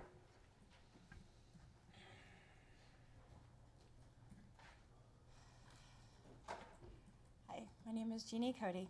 I'm a Greyhawk resident and a mother of 5 beautiful children. I have 3 with IEP, so I am no stranger to advocating for my kids. Tonight, I'm here to speak up for my daughter and son. They both have attended BD Gullet Elementary since kindergarten. I want them to stay at Gullet through 5th grade. They are currently in 3rd grade and a varying exceptionalities unit for my son with Down syndrome. They are both thriving academically and socially. Based on the Journal of American Medicine, a study involved 10,000 students that were forced to switch schools concluded that 45% of the children failed, and more than 77% of them had behavior issues compared to those that stayed in one school. Greyhawk has faced several rezones since 2008. I don't know of any neighborhood that has dealt with as many changes as we have. Greyhawk has been a part of three rezones to be exact. 2008, we switched from Witt to Gullet. In 2016, one street, just one street, was zoned to Freedom. Then May of 2019, that street was rezoned back to Gullet. Now, with this proposal to move the entire neighborhood to Freedom, will be our 4th rezone.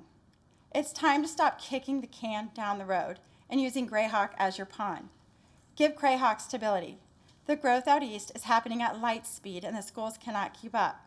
Currently, there is a new residential development with 1,400 new homes and apartments in the works off Upper Manatee River Road. They will most likely be zoned Freedom as they will be 3 miles from the school, ultimately creating an overcrowded issue. A new elementary school is definitely necessary out east to accommodate this rapid growth. My proposal is to find another neighborhood to move schools and leave Greyhawk alone until a new school is built out east to accommodate this growth. Greyhawk has taken one for the team one too many times. Beverly Harvey was built way too far north to give any relief to us east of the interstate, yet south of the river.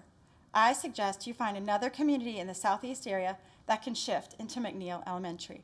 Thank you. Thank you. Bradley Dye. And after Bradley Dye is Jim Haney.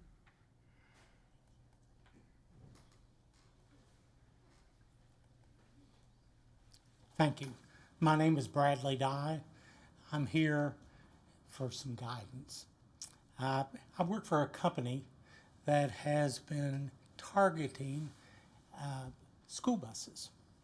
School buses are one of the most inherently inefficient vehicles on the road, just because they stop and start so many times. We did a study and were successful at Hernando County, and were able to save them about $50,000. I know that everyone is looking for money, and there's only a couple ways to do it. Raise more funds. I don't mean to cut the gentleman off, but we do have prohibitions against commercial pitches during public comment. I agree with that. I'm not going to I don't know if pitch. that's where he's going. Right. No, it is not. There's a hint there, so I want to raise the flag. I like your last name too. Well, It's mine. Nice to meet you too, sir. No, what I'm looking for is we were able to save the district money. And I'm just looking for guidance of how to navigate in your county. It's a way to bring you additional monies to spend. All right, because our policy says we are not going to sell things to the board in public, I would recommend that you contact Mr. Wagner here if you're looking for guidance, and contact him directly, and he can work with you. I most certainly will, and I very much thank you. Thank you. Thank you. Jim Haney, and then Lucas Levine.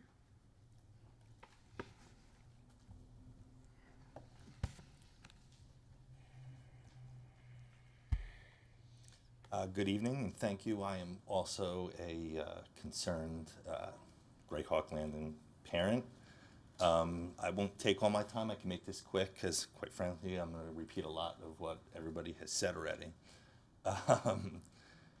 Greyhawk has gone through multiple rezones just for the elementary school over the last 10 years. I'm not aware of any other development out east that has gone through that. I question why it has to be Greyhawk this time when there is a school just down south of us that has availability, and from what I understand, is going to be open to choice, and there are buses driving past that school busing kids to Greyhawk. That makes no sense that you need to move us and leave capacity to a school down south. It's not fair to our kids. It's not fair to our community. What also doesn't make sense is we were just, the Greyhawk kids were just zoned for Mona Jane, and part of the decision, I understand, is why we moved to Mona Jane is because we were Greyhawk students, because Greyhawk is a feeder school for Mona Jane. And now to take them out of Mona Jane, to move them to another school that's not going to be a feeder school for Mona, again, isn't fair to our students. And finally, my last point, and again, I feel like Greyhawk should be spared this round of rezoning. It is my understanding that in a prior meeting, there were some statements made. I'm not going to call them commitments yet, because that's what we're looking for. The statements made that current students that are at Gullet will be able to stay at Gullet. I ask that those statements be voted upon, be commitments by this board. Those students should be able to stay. It should be voted on by the board. It shouldn't be allowed to be changed by a principal or by any other decision. Thank you. Thank you. Lucas, and then Mr. Salazar.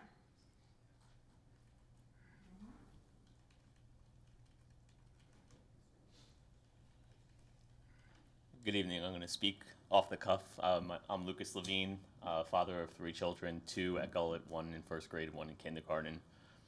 Reverend Golden, sounds like Oh, God. sounds like Greyhawk has shared in the pain, huh?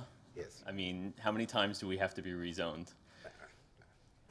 I think the biggest issue I have, and everybody else here has spoken well about the rezoning and staying, is the lack of being proactive. Why does government have to be so reactive? You have thousands of homes being built east of Lakewood Ranch Boulevard right now. I don't hear any plans from you guys about a new elementary school, but it's my understanding that you're the ones who vote on a new school and building a new school. So what do you have to wait for? Do you have to wait for demand? You have demand. Just go ask the builders. They're the ones that are building all these thousands of homes. So now you're going to have an issue where you are going to now shuffle students into Freedom.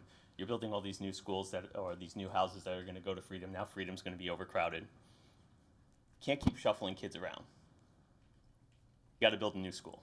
So where's the plan for building a new school with all of the houses that are being built? If you're waiting for the kids to move here, if you're waiting for the schools to be overcrowded, you're not doing your job. That's all I got to say. Thank you. I know we don't normally respond, but. No. Oh, gosh. Good evening. I wish I had better news or some gifts for you guys, but I don't quite have that. So as you guys know, there was a hearing down south today, and a lot of my colleagues couldn't be here. So we're going to talk about what the outcome was, and the settlement was denied. The commission of 4 principals unanimously denied.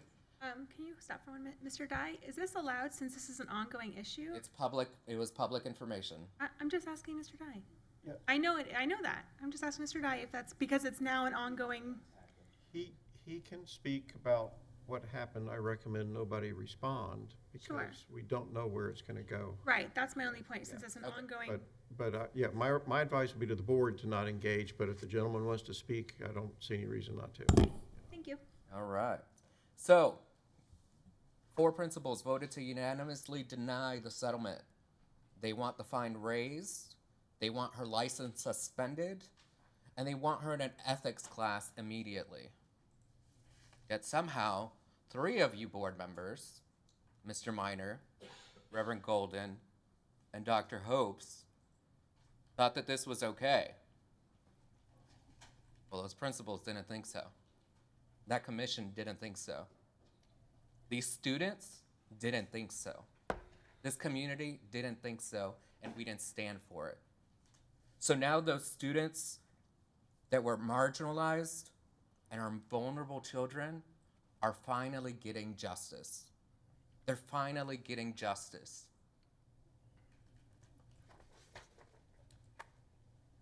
The sad thing, though, that I watched today on video because I wasn't able to attend was her attorney and the state defending her. Still. And this is not a personal attack on you, Superintendent Saunders. This is simply business. And unfortunately, when you do wrong, especially by our students, you must pay the consequences. So we're glad with the outcome that this commission has come forward with. Now it goes back to the state, and we look forward to continue to come to meetings and bring issues forward to the light. There's been a new organization that has been formed across the river, and we're going to continue coming every single meeting until we get justice for everyone, not just for the ones at the top or the 1% or the elitists. Just because you have your hands tied up with some developers doesn't mean you get off the hook. Just because you have funny money somewhere doesn't mean you get off the hook. And I understand that this makes you some of you feel uncomfortable, but the numbers don't lie. And Dr. Hopewell, we know where you came from. Superintendent, we know where you came from. Have a good evening. Don't forget your glasses. And that concludes public comment. Thank you, Madam Vice Chair. Gotta make this stuff up. Okay.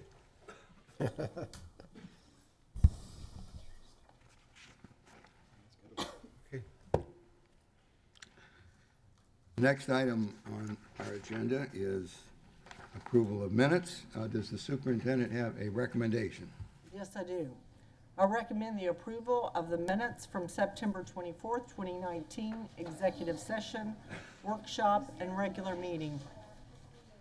Is there a? So moved. It's been moved by Board Member Hopes to approve the superintendent's recommendation. It's been seconded by Board Member Kennedy. Is there any discussion? The chair hearing none, the chair will call the question. All those in favor, please signify by saying aye. Aye. Aye. All those opposed, nay. The motion carries unanimously, 5-0. Thank you, Superintendent. The next item on the agenda is the, consent items. And does the superintendent have a recommendation?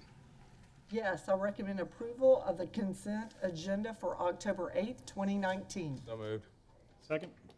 Okay, there's, the superintendent's recommendation has been moved for approval by Board Member Hopes and is seconded by Board Member Kennedy. Is there discussion? The chair hearing none, the chair will call the questions.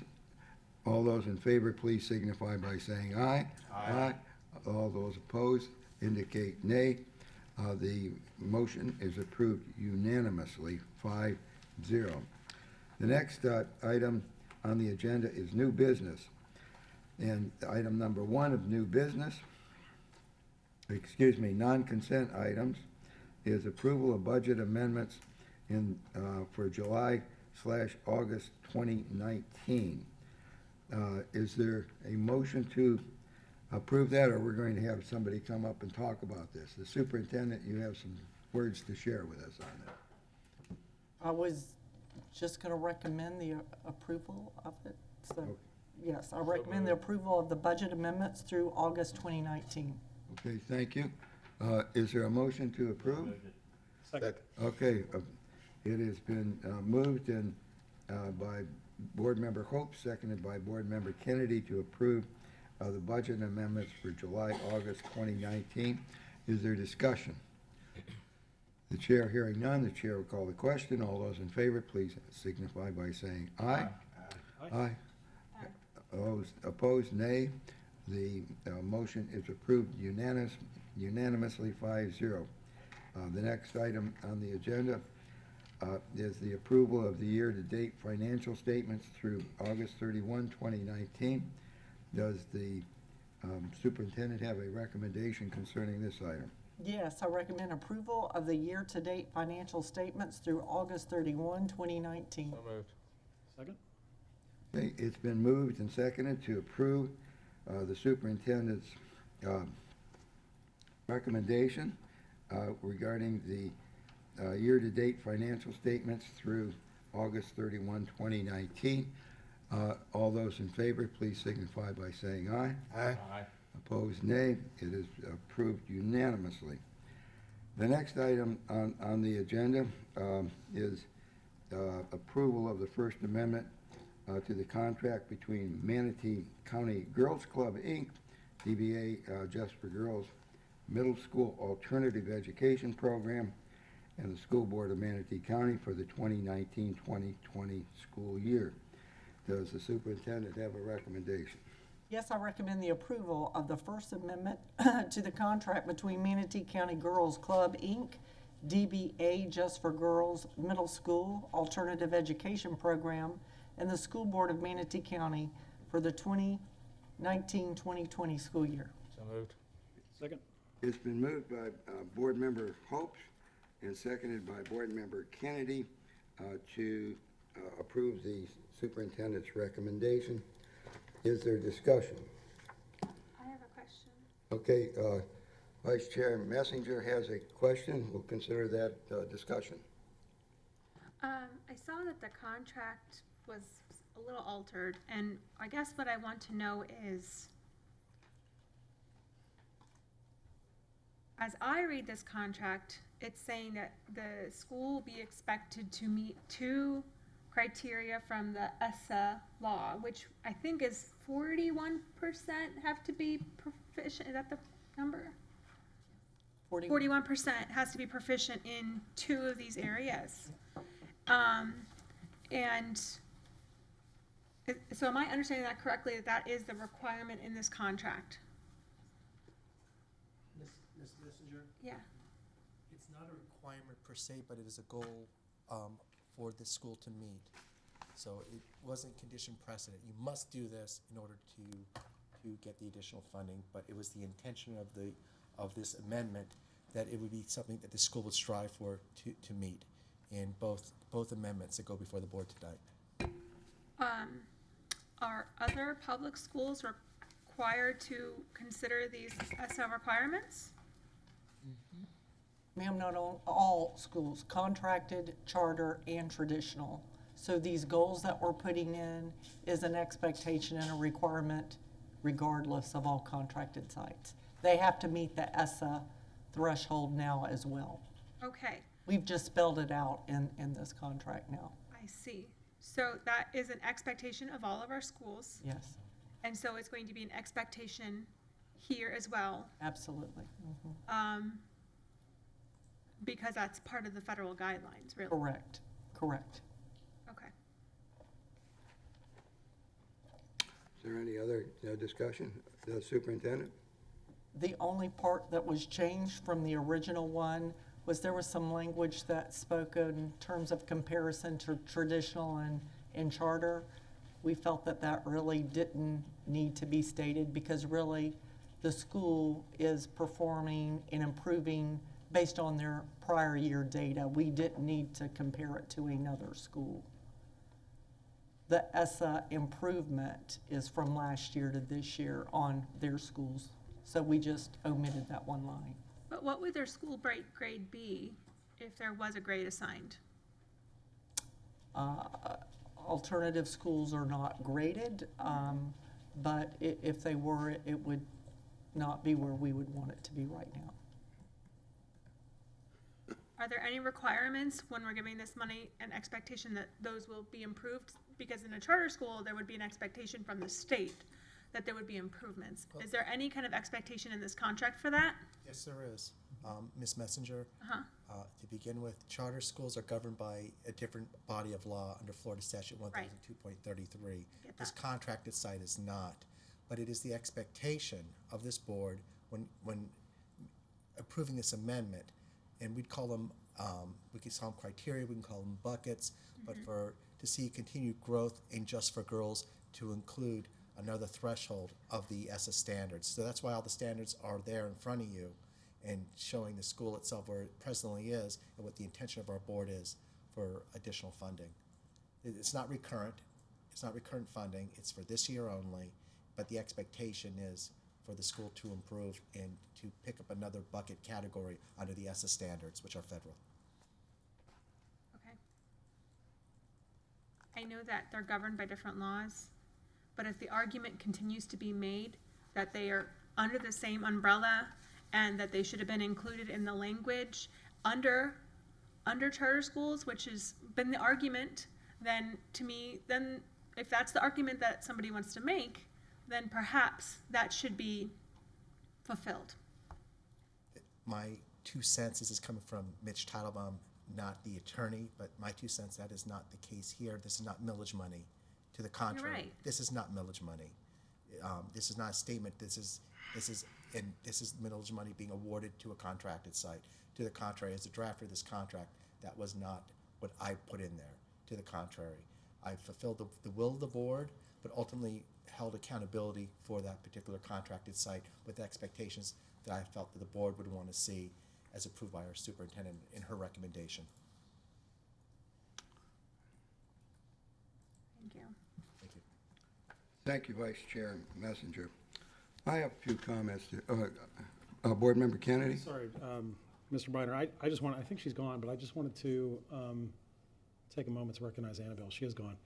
But did she speak at graduation a couple years ago? That's where I've seen her before. I just want to take a moment to thank her for coming. That was one of the more powerful public comment statements I've heard in a long time, and I just want to thank her. So please pass on my thanks to her for coming out to address us. Okay, thank you, Board Member Kennedy. I have a few comments. About 4 months ago, 3.5 months ago, I signed 2 contracts on behalf of the district. One concerned the middle school of Manatee County Girls Club, and the other was the elementary school. And these contracts, really, if you use the FTE for last year, and I think it would have provided, in the middle school it provided $484,220 to Just for Girls. You know, that's the middle school. The contract that I signed, you know, for the elementary school provided $202,076. Now, the contract I signed, I believe, will provide more for this coming year because I think the FTE will be greater this coming year. It's based upon FTE. It's flow through. 5% is retained by the district. 95%, you know, goes to the contractee. It's not like this district is not playing a role in providing funds, you know, concerning the students in the school that are sponsored by Just for Girls. The funding doesn't stop there. The Just for Girls is also receiving funding from the county. And I think if you look at what the money that we were trying to, if you add together, excuse me, I'll backtrack. What's being requested in this amendment to the contract that I signed, it would come down to $686,296 for both the middle and the elementary school. These two combined amendments are about $86,241.62. A moment ago, we heard from Mr. Teitelbaum saying, well, you know, this isn't millage money. Correct. It's coming out of the general fund. General fund is the money that we use to pay teachers, bus drivers, cafeteria workers, all sorts of folks. We're taking money from the fund, we pay them. That's where the money's coming from. And I think that when we vote on this, we have to consider not only, you know, the benefits to whoever gets the money if we approve this, who is not without money. And what we are doing and how we're treating our Title I schools is taking money from our Title I schools. The children in there, the girls and the boys, we're taking money, from being available, for them. I understood a few minutes ago it's about the kids. It absolutely, that's why we're here. It's about the kids. And it's not just for girls' kids, it's all of our kids. And I think that when we were elected, when we were expected to take care of the public school kids, we heard some comments earlier tonight that, well, really it isn't public schools. We had heard the pitch before was we're public schools. It's not a public school. This is a private school. It's private school kids. And I'm inclined to think that we're supposed to be looking out for public school kids and the money. We're to be looking out for public employees, some of which, even if they're working 2 jobs or maybe 3 jobs, are not making above the poverty level to support their families. So why are we adding more money to what we're already providing to just for girls? That's the question in my mind. I'll get to you in a second. I mentioned that they are getting money, from the county. Now, our Title I schools aren't getting that. How much are they getting? 100,000, 200,000? According to this sheet, that the children's support tax is $772,242, right here. And I think that that's some consideration. Is there a problem that the money isn't being used for these girls in there? I don't know. But I know that our obligation, our responsibility is to public school children and the employees that we work for. We decide tonight who we stand for. Who do we stand for? Do we stand, for the bus drivers, the teachers, the staffs who work very hard to build this district to what it is right now, the progress that we've made? Do we stand with them? Do we stand with the employees who may be, struggling just to, pay their rent or their mortgage? Or are we going to, give this money? And what are the conditions? There aren't really any conditions. We have some expectation. It's not, if you do this, you get this money. It's not that. We pay right along, whether they achieve it, expectations or not. This is a gift.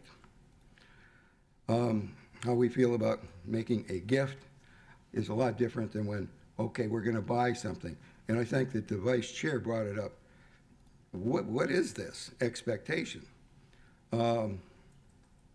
It's not that you've got to do something more than what you've been doing. It's not. This is enabling them to continue what they're doing. How have they been doing relative to us? How have they been doing relative to our Title I schools? I think that, can you put that up on the screen? The comparison?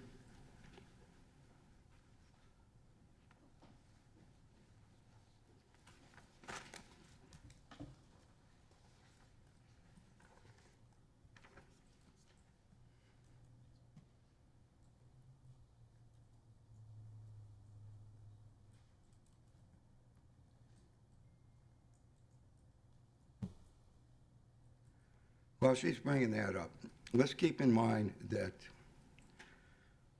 we have Title I schools, public schools that we're responsible for, includes 2 middle schools that are Title I, and 15 Title I grade schools.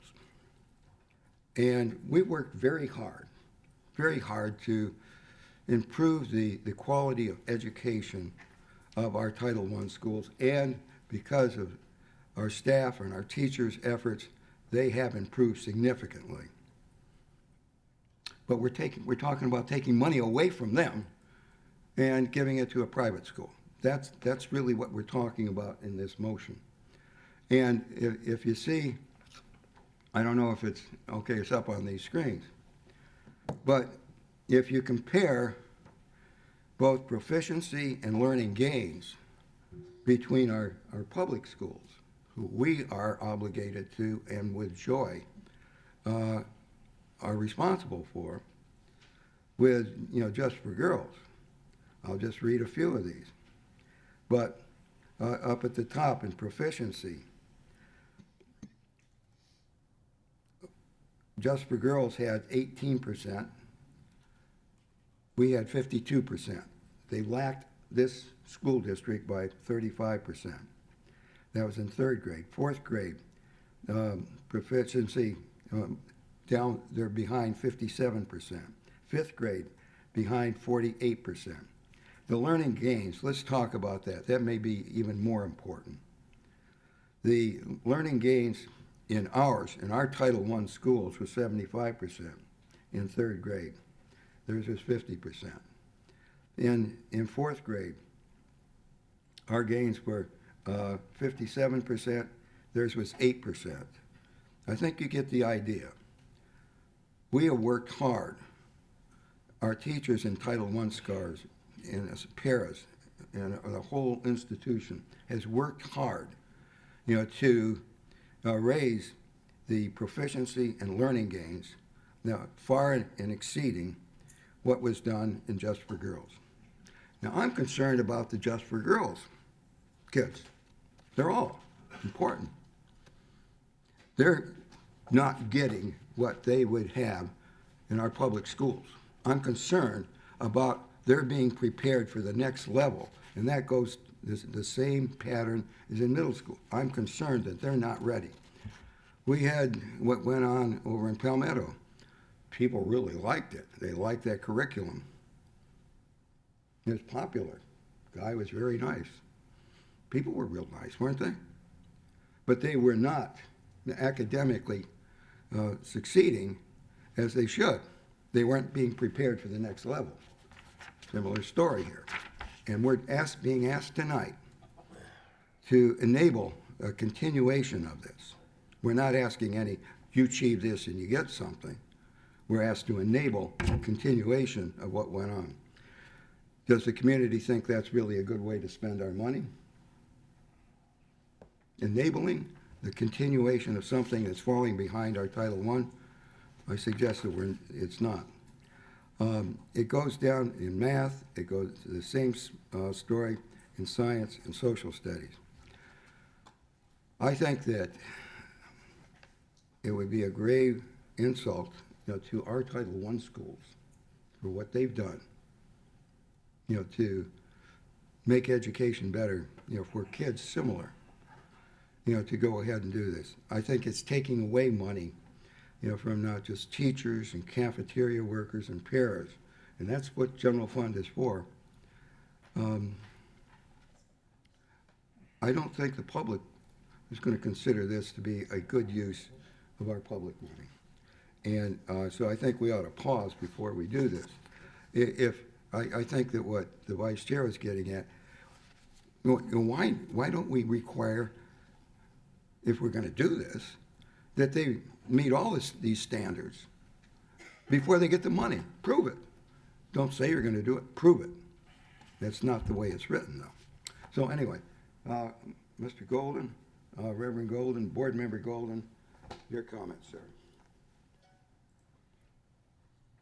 Thank you, Mr. Chair. The issue before us doesn't have anything to do with education, because what these people do primarily has nothing to do with education in its traditional, accepted sense. First,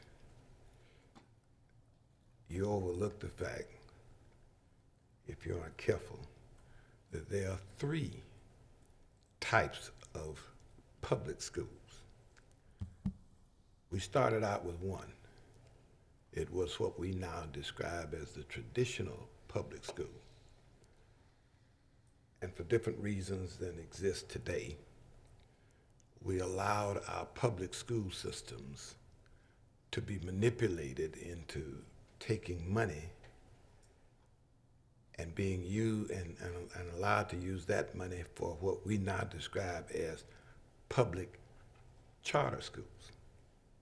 And we keep 5% of that money so that the public charter schools can go forward and perform the public education that we chose not to do, or were unwilling to do, or unable to do for years and years and years. Now, you all may not be old enough to remember, but I remember when if a kid got pregnant in the 9th grade, she had to drop out of public school, and she would go somewhere else to live with an aunt or somebody, and never probably return to school.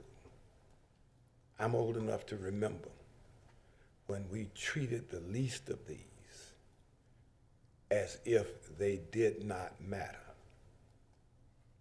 You just can't have it both ways. There's only one reason to do this, and that's because you want to. There are 1,000 reasons not to do it. But it cannot be, and it should not be, because we do not understand the mission of alternative schools, which is a 3rd type. And she didn't call it a public school, but it is, in fact, a public school, because that's where we send children who walk up here to this counter and say, if it weren't for this school, I wouldn't even be here. That has nothing to do with reading or writing or counting. That has to do with life itself. There are some people that are in so much pain, some people that have so much trouble, so many people that are just so confused about life. And they don't get it in the church, they certainly don't get it at home. And the only place, the only institution that they can turn to is a public school, because a real private school wouldn't accept any of them and would probably charge them to go there. And so I understand, I read the statistics and I understand the numbers and I understand the lack of standards, but these are the least of us. That kid that stood here, she had a 4.0 at this school. She might just be barely graduating if she was at Southeast or at Manatee. I don't know. But I do know one thing. There are not many children at Southeast or Manatee or Bayshore that are this night saying, I wouldn't even be here if it weren't for Bayshore. I wouldn't even be here if it weren't for Manatee. And we can't lose sight of that. If all we're going to do here is watch the money and make sure that we spend it so that we can, I don't know, satisfy some amorphous public, that if we don't educate these children, they're going to still be on the public charge. They either spend 8 hours a day in school trying to get better, or 8 hours a day on the corner getting worse. There's no in between for them. There's no cheerleading, there's no concert, there's no music. It's just, how do I just keep wanting to live? And we've been around this for a year and a half. Well, you all have been at it longer than me. I just came in on the tail end. But I have served on the board of that organization. I have seen the difference that people like this principal I've seen the difference that people make in their lives. It's not an abstract thing. It's not a proficiency. I dare you to get a similar group of kids out of any of the other high schools that are public here and put them through what these kids have been through: rape, incest, abuse, physical, mental, psychological, all kind of adverse childhood experiences. I dare you to get them to be as proficient as they are if they have to go through this. So I beg you, if this is about education, if it was about education, I'd vote for you, because I don't favor private schools. But this is about these people doing what no other school in this county will do. That kid that came up here to this place and spoke to us left a public school. And if it hadn't been for her mother getting her into this program, which is right here, who knows where she would be. So we keep talking, well, they don't compare to Charter 1 schools. The children in Charter 1 schools, in Title 1 schools, have socioeconomic deprivation. They are poor. They live in poor parts of the town. They experience poverty. Poverty is not what's wrong with these kids. What's wrong with these kids is that their uncle raped them last night. And we just need to kind of get beyond the comfort zone that this is sanitized and no, that's what happened. The mama got beat last night by the boyfriend, who was the third boyfriend this year. That's what they're dealing with.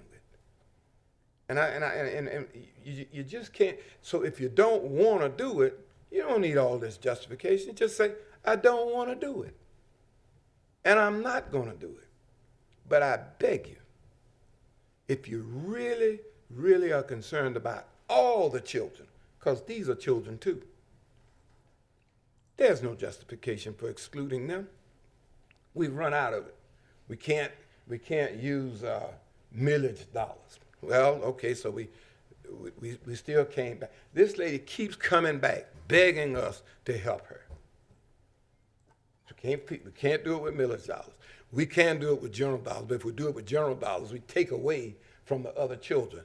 That one child in Manatee County is getting enough money to provide them a quality education that they deserve. Not one child in Florida is getting that. And that's even with the governor's new recommendation that new teachers start out with $47,000. We got to open our eyes to see the real problem here. The real problem, people don't perish for the lack of education. People perish for the lack of knowledge. And we're sitting up in here talking about kids that need us more just to live. Just to live. I don't see it. I pray that at least 3 of us will help the one school that's doing in Manatee County what no other school is doing. No other school is prepared to do, no other school wants to do, no other school has done. And before they came into business, we weren't doing it ourselves. I remember what it was like to see some of the kids my age standing on the side of the road because they couldn't come to school. Some of the girls in my neighborhood that were there today, and then they left next week because they went to live with Aunt Sally up in Georgia or somewhere. We got to get past that. I'm begging you. Give this lady the money she needs and let her go. Let her go on. There's no waste to this. It's just no waste. And I pray that we don't keep going round and round looking for other reasons not to do this. You got enough already. There may be 3 up here that already feels like I got enough reasons not to do it. But for me, it's the right thing to do for this group of people. We're not teaching automobile mechanics here. We're not teaching college prep here. We're teaching a will to live, a will to thrive. And if you don't care about that for those people, just say so. I'm not going to give you money to do it. And it don't matter who else gives them money. You know, we talk about the county gives them money and these people give them money. Nobody is getting enough money to do the job that we need to do for our children. Nobody. not in Manatee County, not in the state of Florida. It's just not enough. Did I take as long as you took? No, okay, all right, then Thank you for your comments. okay, then I'm done. Okay, Thank you very much. okay. Vice Chair Messenger. I just have a couple comments off of what Mr. Golden just said. You made a comment about not wanting to do it. I do want to do it. I think that what I want to make sure is that there are expectations, because yes, I understand that they are teaching a different population and they are working with a different group of children, but those children will graduate like Annabelle, and I want them to be successful, and that's only going to come from having a good education. The best way out of those situations is having a good education. So to me, if that is not a core focus part of this contract, then I've got a problem. That is my only concern. I understand there are other situations that have to be dealt with at the school. I get that. I totally understand, and I think that there is a special place for this school, and I appreciate those things. But if there aren't clear indicators of expectations, which I think there are, and as the superintendent said, she called them expectations, then that is when I have a concern, because that is our number one charge. They are public school students. This is public school dollars. We are responsible for their education, not just their will to live. They have to have a good education to rise out of the things that they have encountered and to be successful, to be able to get a job. And so to me, that is highly important. And I appreciate the district working on contract negotiations to add in some pieces that highlight the need for educational benchmarks in order to continue to get funding. And I just want to talk about the money that they get from the county, from the CSAB. That money is for very specific programs, so it really can't be used for these types of things because they only get paid, I think they get reimbursed, or they get paid per unit. And so typically the money from the CSAB is not just put in a pot and they can spend it however they want. It is for a very specific programs that they are fulfilling through the county. And those things, once again, as we talked about last week, or like 2 weeks ago with Stand, those are things that are not legal requirements through the state of Florida's education system. Those are in addition to. So that, I agree, they get a good amount of money from the county, but that goes towards other pieces offered at that school that make that school, once again, unique. So, just want to say that piece. Any other comments? I think that Vice Chair Messenger said it well. And I think that Board Member Golden said it well too. Make the difference, we're about kids ourselves. We're about students. And our business is education, but it is about children. And to see that the money is used well and makes them better students and better children.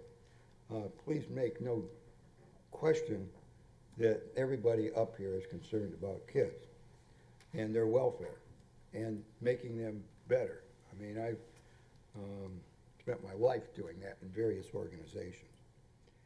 But I'm also concerned, particularly in my job here and elected too, is to see that money is used well to promote, the education of these children. I don't think it's second class to anything. If money otherwise, as the Vice Chair has pointed out, there's $750,000 has been provided, for maybe non-educational activities. 772,242. Now that does not include donations that, as individuals, we can make. You can make, I can make, everybody can make, to do other things. But we have a responsibility of using education money that we get, from various sources to promote the education. And I don't think it deserves being belittled in any way. So a lot has been said. Is there any further comments that need to be said? Okay. The chair doesn't Now here, any further discussion? Let's have a roll call vote. Kelly, can you call off the names and it's either. On the screen, mister. We've already got 3 yeses. Okay. All right. We always have a roll call vote. Okay. I don't know how to do that, but anyway, they'll plug it in for me. We'll start with Mr. Hopes. Yes. Board Member Golden? Yes. Okay. Minor, nay? No. You want me to go? Yeah, you're next. Yes. Okay. I'm a yes also, of course. Okay. The vote is 4-1 to approve the motion. The next item, now that was with respect to just one of these contracts, but I think the discussion really applied to, was germane to the others. We could have more discussion, but I think probably there is consensus to move on to the next contract, which is number 4. Does the superintendent have a recommendation with respect to item number 4 under new business non-consent? Yes, I recommend the approval of the First Amendment to the contract between Manatee County Girls Club, Inc., DBA Just for Girls Elementary Alternative Education Program, and the School Board of Manatee County for the 2019-2020 school year. So moved. Second. Okay, it's the superintendent's recommendations has been moved for approval by Board Member Hopes, and it was seconded by Board Member Kennedy. Thank you. Is there discussion? Chair hears none. Okay. No, wait. Okay. I think we're going to pause here for 20 minutes. And, Board Member Golden, but you're waiving your 20 minutes right here. Yeah, I waive. Okay, he's waiving. Okay, not hearing no further, the chair will call a question. All those in favor of the motion, please signify by saying aye. Aye. All those opposed indicate by saying nay. Nay, so the motion carries 4-1 and passes. The next item of business is approval of the appointment of Lori Mathewson as in-house internal auditor. Is Lori still here? No, she's smart and home and getting some Chairman, I sleep. move the approval of the appointment of Lori Matheson as in-house internal auditor, i.e. our staff internal auditor. That is my motion. Okay, thank you, Board Member Hopes. It's seconded by Vice Chair Messenger. Is there discussion? The chair hearing, what? She needs to get to work. Okay, end of discussion. All those in favor, please signify by saying aye. Aye. Aye. It passes say nay if you're opposed. It passes 5-0. Thank you very much. The next is the approval of the amendment to the board's 2018-2019 meeting dates calendar. Is there a recommendation for the superintendent?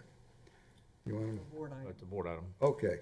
Mr. Minor, I'd like to make a motion that we move our scheduled meeting for November 26th, 2019 to November 19th, 2019 for reorganization.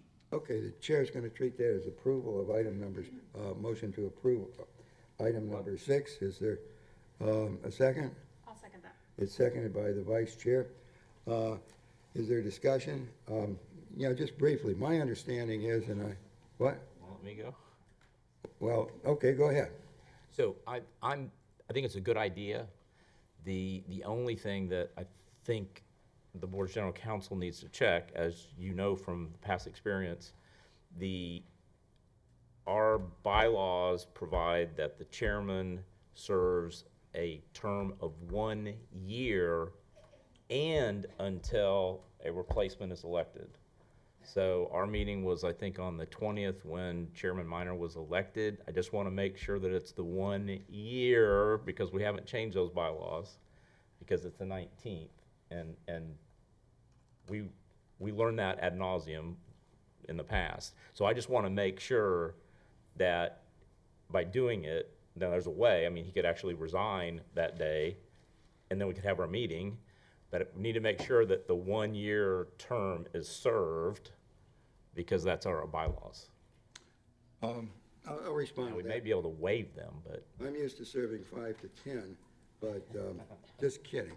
But, my understanding is that in non-election years, it can be any time during the month of November. If it's an election year, then it's a formula, it has to be after the election. statutes, but our And- own bylaws.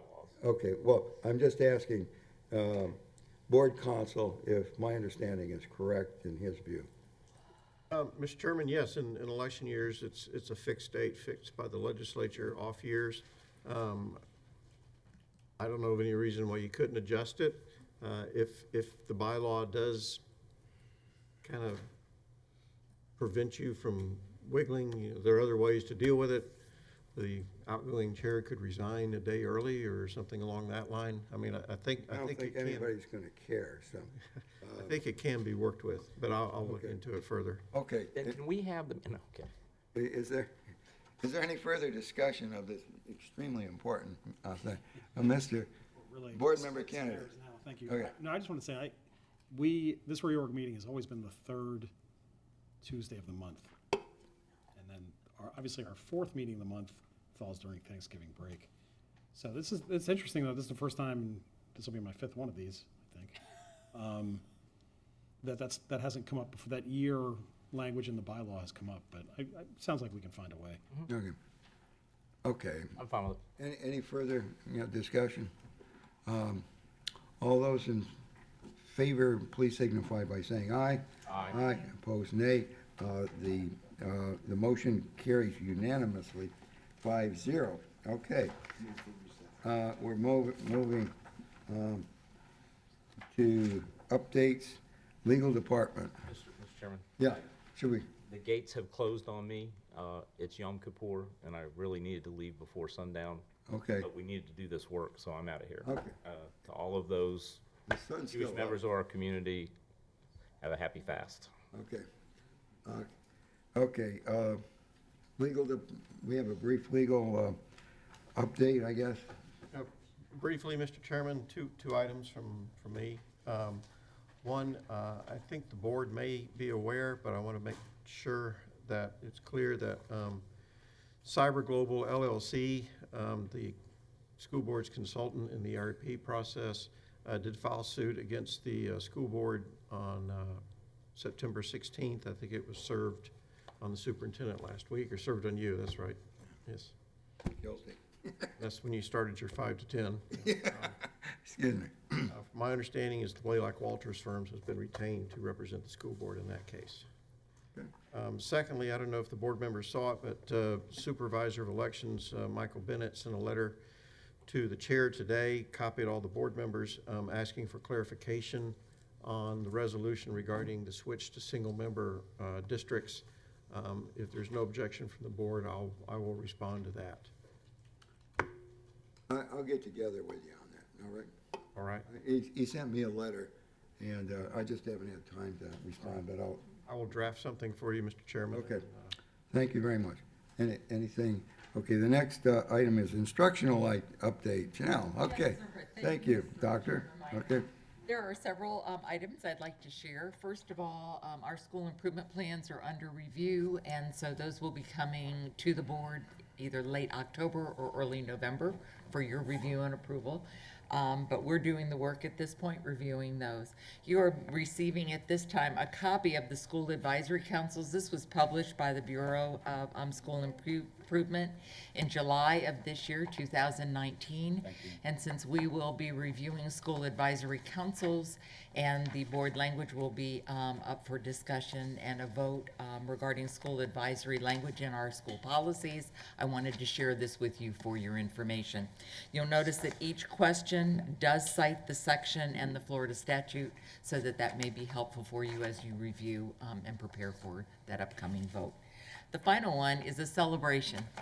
You know that we've been having on-site reviews, 7 schools who have undergone the process of review through the Blue Ribbon Schools of Excellence. And at this time, we have 2 schools to congratulate and 5 others that are working on the process.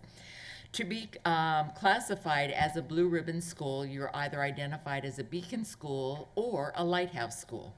As a beacon school, it is a lesser accomplishment, and you work towards the lighthouse classification. Terra Elementary has been identified as a beacon school at this time, and Annie Lucy Williams Elementary School is our lighthouse school, identified at this time within Manatee County. So the process will continue. These two particular schools will be recognized during a conference in Orlando during the month of December by Blue Ribbon Schools, and they will be receiving that status, and others, I will keep you informed if they are going to be recognized at other levels as well. So congratulations to all 7 schools, but for the status of Beacon School, congrats to Terra Elementary, and as a lighthouse school to Williams Elementary. That concludes my report. Thank you very much. That's a great report. Just a note about that. Annie Lucy has 2 daughters who live in Manatee County, you probably know. And No, actually, I did not know that, so thank you for educating me. yeah, they're wonderful ladies, and I think they may want to be informed and possibly be in Orlando. And I think that the person who suggested the name is with us tonight, but I won't go into that too much. Okay. No, Annie Lucy Williams was a remarkable lady, and she was taught swimming to a lot of the black population in our county and has managed the 13th area. She's a great teacher and principal, and I think it was unanimous that it would be appropriate to name this school, after her. So, anyway, that's enough of that. Okay, you're all through? Yes, sir. Okay, the operations update. Very good. Thank you, Mr. Chair. I just have 5 items tonight, as reported by our benefits administrator, just 5 short ones. Okay. As reported by our benefits administrator, Leslie Strickland. So the benefits open enrollment starts in 19 days. It starts October 28th and will run through November 6th. Number 2, besides National School Lunch Week, the Food and Nutrition Services has rolled out a new breakfast program at Palmetto High School. We're trying to encourage more students to eat breakfast. We've rolled this out and we'll continue to roll it out at other schools. Number 3, in addition to all of our school construction projects, we're entering phase 8 of 10 phases at the PSC. We want to thank all the employees for their tolerance as we're working through these construction projects at the school sites and district sites. I want to thank Jane Drager and her team in construction services. Number 4, so last Monday we rolled out a new PeopleSoft recruitment module. So far we have posted 142 jobs in the new system. Saturday is the big job fair. It's a district-wide job fair. It'll be Saturday, October 12th from 9 to 1. It'll be at the Wakeland Center, which is 1812 27th Street East, Bradenton. There's more information on our district website at manateeschools.net. And the last item, number 5, so this is our 5th annual RAM, which stands for Remote Area Medical event that we're having Saturday and Sunday at Manatee Technical College. So we have medical, dental, vision, no insurance is needed, no medical records, no proof of citizenship is needed. It's 100% no cost. It's free to this community. It's, I want to thank all the dentists and doctors who are giving up their time, and volunteers. We'll have over 1,000 volunteers working on Saturday and Sunday.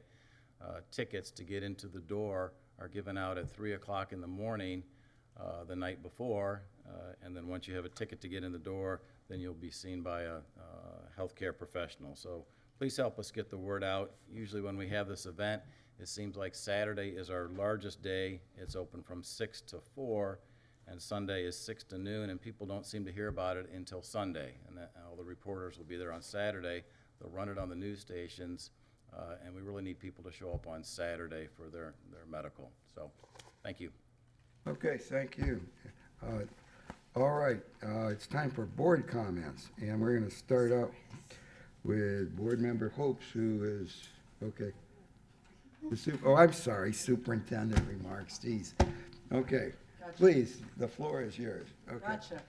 I just wanted to make sure all were aware that myself and Kathia Johnson are going to attend the WAS Pathway Conference in Arizona next week. So we're really excited. They are going to be showcasing Palmview Elementary, or our K-6 school at this time, being one of the first in the state. So they really wanted to recognize and showcase many great things that are going on. So we will be there from Tuesday through Friday of next week.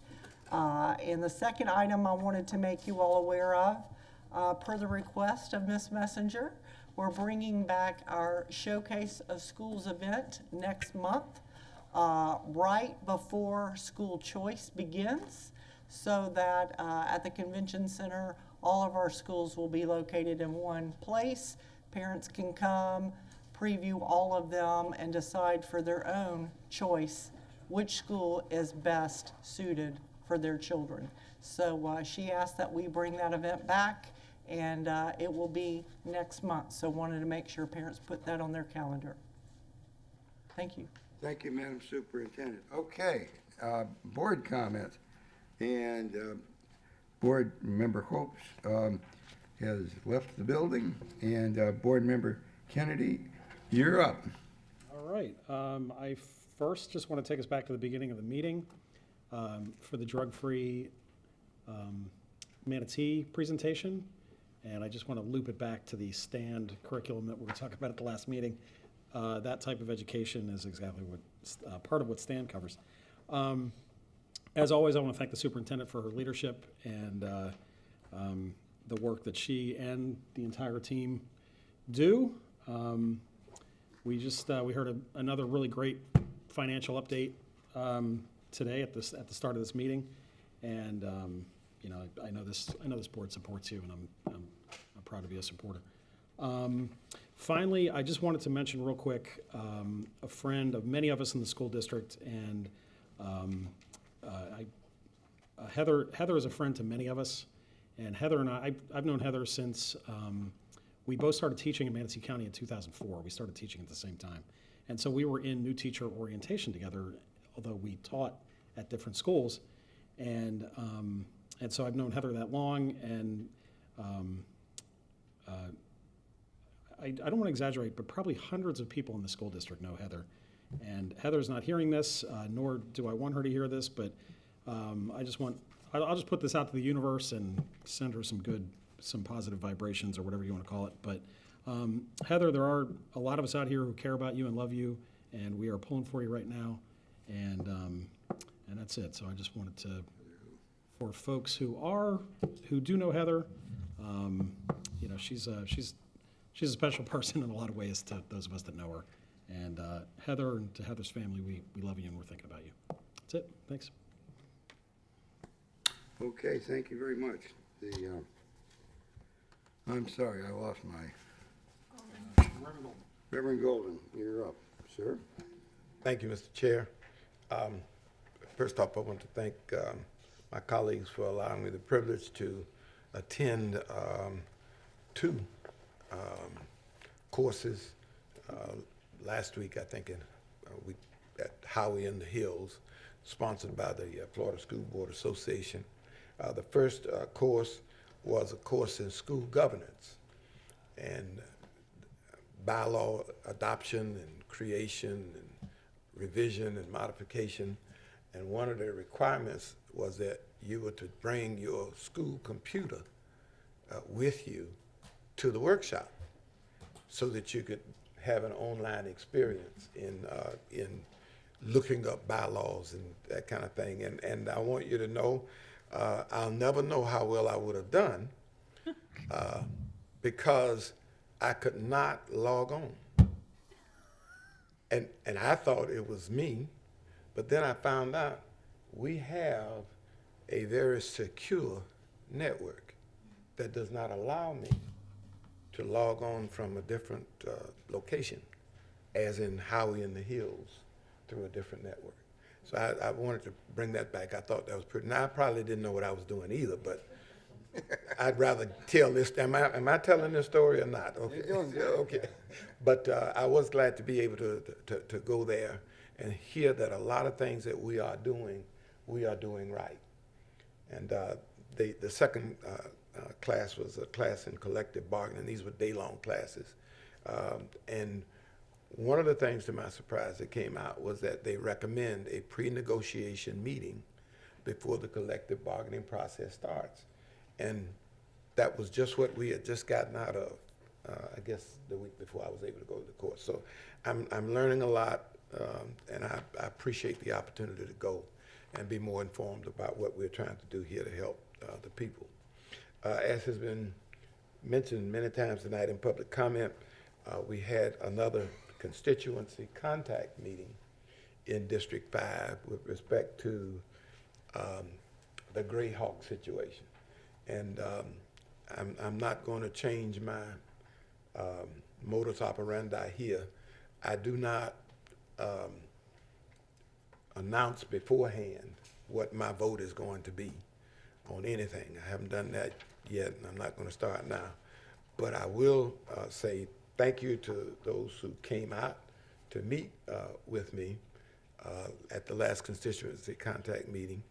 And I have heard you, and apparently you have been heard by the staff and by my colleagues. So I'm sure that we're going to be able to, I don't know whether she's still here or not, whether the pain that is experienced by Greyhawk won't be more equitably shared across the district, not just District 5, but across the entire school district. And so I thank you all for coming and for sharing with me. I hope that our talking before tonight made tonight a little bit easier to deal with, which is the purpose behind these meetings, to just have the opportunity for us to talk, not on a 3-minute clock and not limited to a meeting setting, but to allow us to discuss what we need to do to make the school district a better district. To that end, the meetings for the rest of the year, until the Christmas break, we will have one at October the 17th, another November the 11th, November the 7th, and then another December the 5th. So those are the 3 remaining constituency contact meetings for this year. They are all at the Lakewood Ranch YMCA from 6 to 8 o'clock on these days. I do want to, I thank my colleagues for the support that they have given Just for Girls. I can't remember how many years I was on their board, but I'm really glad to see that this part of the journey is over. Now comes the hard part, and that is proving deserving of the trust that we have put in you with the most vulnerable population of children that we have in our community. I just, my heart weeps when I think about, it'll be a long time before I forget what that young lady said. If it were not for Just for Girls, I would not be here. And so I'm thankful that we were able to do this, and I want to thank you all for the support that you gave the organization. And I also want to thank Mr. Minor for reminding us that this is not a free lunch, and it's not an easy ride. These are hard choices that have to be made, and somebody has to be steady at the helm to remind us. Sometimes the best vote you can have is a 4-1 vote. Let you know that some things are just hard to decide. And I thank you, and I thank you, Mr. Chair, for that. And that's it. Okay, thank you, Board Member Golden. Vice Chair Messenger, you're up. The stage is yours. I know I'm normally short, but I'm not tonight. So, number one, I'm super excited to hear about the Blue Ribbon.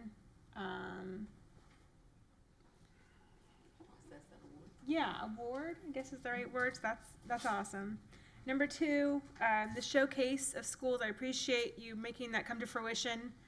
I don't like that, you don't depend it on me. Well, it was actually a suggestion from parents and the community that, they felt like, I can't tell you how many times I've spoken to parents that say, well, I drove to this school and that school and this school to that school, and it was like they were getting ready for college, but they were really going to middle school. And so to me, that made the most sense so that parents don't have to do that. Since we are such a district of choice, that didn't exist when I was a kid. I went to the middle school that I was zoned for, and that was it. And there was no driving around and checking out all these different programs. But now that is what we live in, and making that more available to the parents so that they can know all the different options, I think, is beneficial to all our schools. I appreciate Mr. Dye's willingness to respond on our behalf. I support that 100%. To the supervisor of elections. I want to talk for a minute about Greyhawk and the gullet situation. You know, we can't really respond during public comment, and that is always a difficult situation for us. But I think what we hear is that there's a lot of frustration about how things were communicated, and honestly, I think that's been one of my biggest things since I joined this board is communication. How are we communicating each message that we're communicating out so that it doesn't cause fear? Because I think what we see a lot is we have parents that get afraid because something was not properly communicated, and maybe there were ways that could have been communicated better. I haven't seen the letter. I don't know what it said, but I do know that created a lot of concern, and perhaps there would have been a better way to get the information out so that there wasn't so much fear. One of the recommendations that I heard today that I would be in favor of is maybe when we have the maps brought before us, that we have some sort of document, agreement, something in there that states if you are in any of the schools affected by the zoning, you are allowed to stay in that school, so that it's clear for everybody. And I would be in favor of that being added to that on November 12th when that comes back before us. I think that's my own personal opinion. Everybody else can weigh in on that, but I think that there should be something there because there is a lot of fear, and maybe that would quell some of those concerns. And I can understand those concerns. I wouldn't want to switch my kid if they're already know the layout of a school. So that's just my 2 cents on that. And last but not least, I've been visiting. See, I was really fast. I had a lot of things, and I went fast. I talked fast. That's the kindergarten teacher in me. You gotta talk fast because they're talking faster. But my last thing was that, I've been visiting a lot of schools recently, and it's just been, just gives a reason why we do this. And it's just so fulfilling because sometimes we just deal with a whole lot of negative. And we have to remember the negative can leave at the door, and this is for kids. This is that, you know what I mean? And that's what's so nice about visiting the schools and seeing the kids work and seeing what they're doing, and it's a wonderful experience. And so I want to leave on a positive note. So that's it. Okay, thank you, Vice Chair Messenger. Couple things with respect to the Constitution essay contest. I don't think I was the only one who was very moved by what we heard tonight. And it's a wonderful event. It was made possible, by our superintendent says, yeah. And it was made possible through so many in this district. There probably were 50 people at least who were involved in some way, be it judges at the high school, involved judges in the community who were involved in reviewing it, getting the word out. I mean, Shireen Gibson and her staff just did fabulous stuff to publicize and get involvement. Willie Clark was doing so much to bring together all the schools and let people know this is not necessarily as sacred, but it's such a wonderful thing that we have in this country. And I think that I would be remiss if I didn't mention Mary Glass and the Manatee Education Foundation and their support and the cooperation. And Mary was the MC, at the Manatee Bar Association, and just did a wonderful job and talked about how important that we have education to make this country, work. And she referred to the situation where Benjamin Franklin was asked after the completion of after at least the first draft of the Constitution, what kind of a government we have, and he remarked, well, we have a republic if you can keep it. And she tied it into a remark that our Commissioner of Education, Richard Corcoran, said right in this area, a couple weeks ago, about how essential, education is for maintaining this republic, and how much, it's important that we all support it. And I'm going to tie that into what we did, a few days ago before the legislators who were here, and you asked me to make some remarks. And I think that my remarks were heard by the governor, at least, that from what I read in the paper today, that it is critical. There's a crisis in the state of Florida concerning teachers. There's absences, or not absences, vacancies here in Manatee County and across the state. And it's because, in large part, it's not an attractive profession economically. It's a very noble profession, but you can't pay the rent with nobility, and you can't buy, the food with nobility. You have to have, sufficient, funds. And Florida is down at near the bottom when it comes to all of the for the compensation. And I think that message got through, and that was the main message I understood you all wanted me to, get to them. And according to the Sarasota Herald Tribune, at least, the message, was heard and not all agreed with, but at least the governor agreed with it. So I see that Mr. Clark, is that you hiding in the back? I don't. And Willie Clark, was, sir, worked so hard on this Constitution essay contest, and I just want to say, Willie, thank you very much.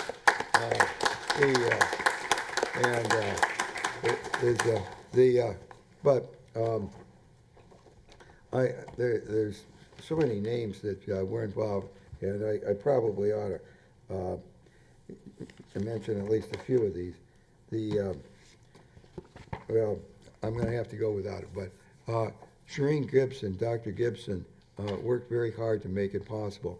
And I just want to say that I hope that we continue this.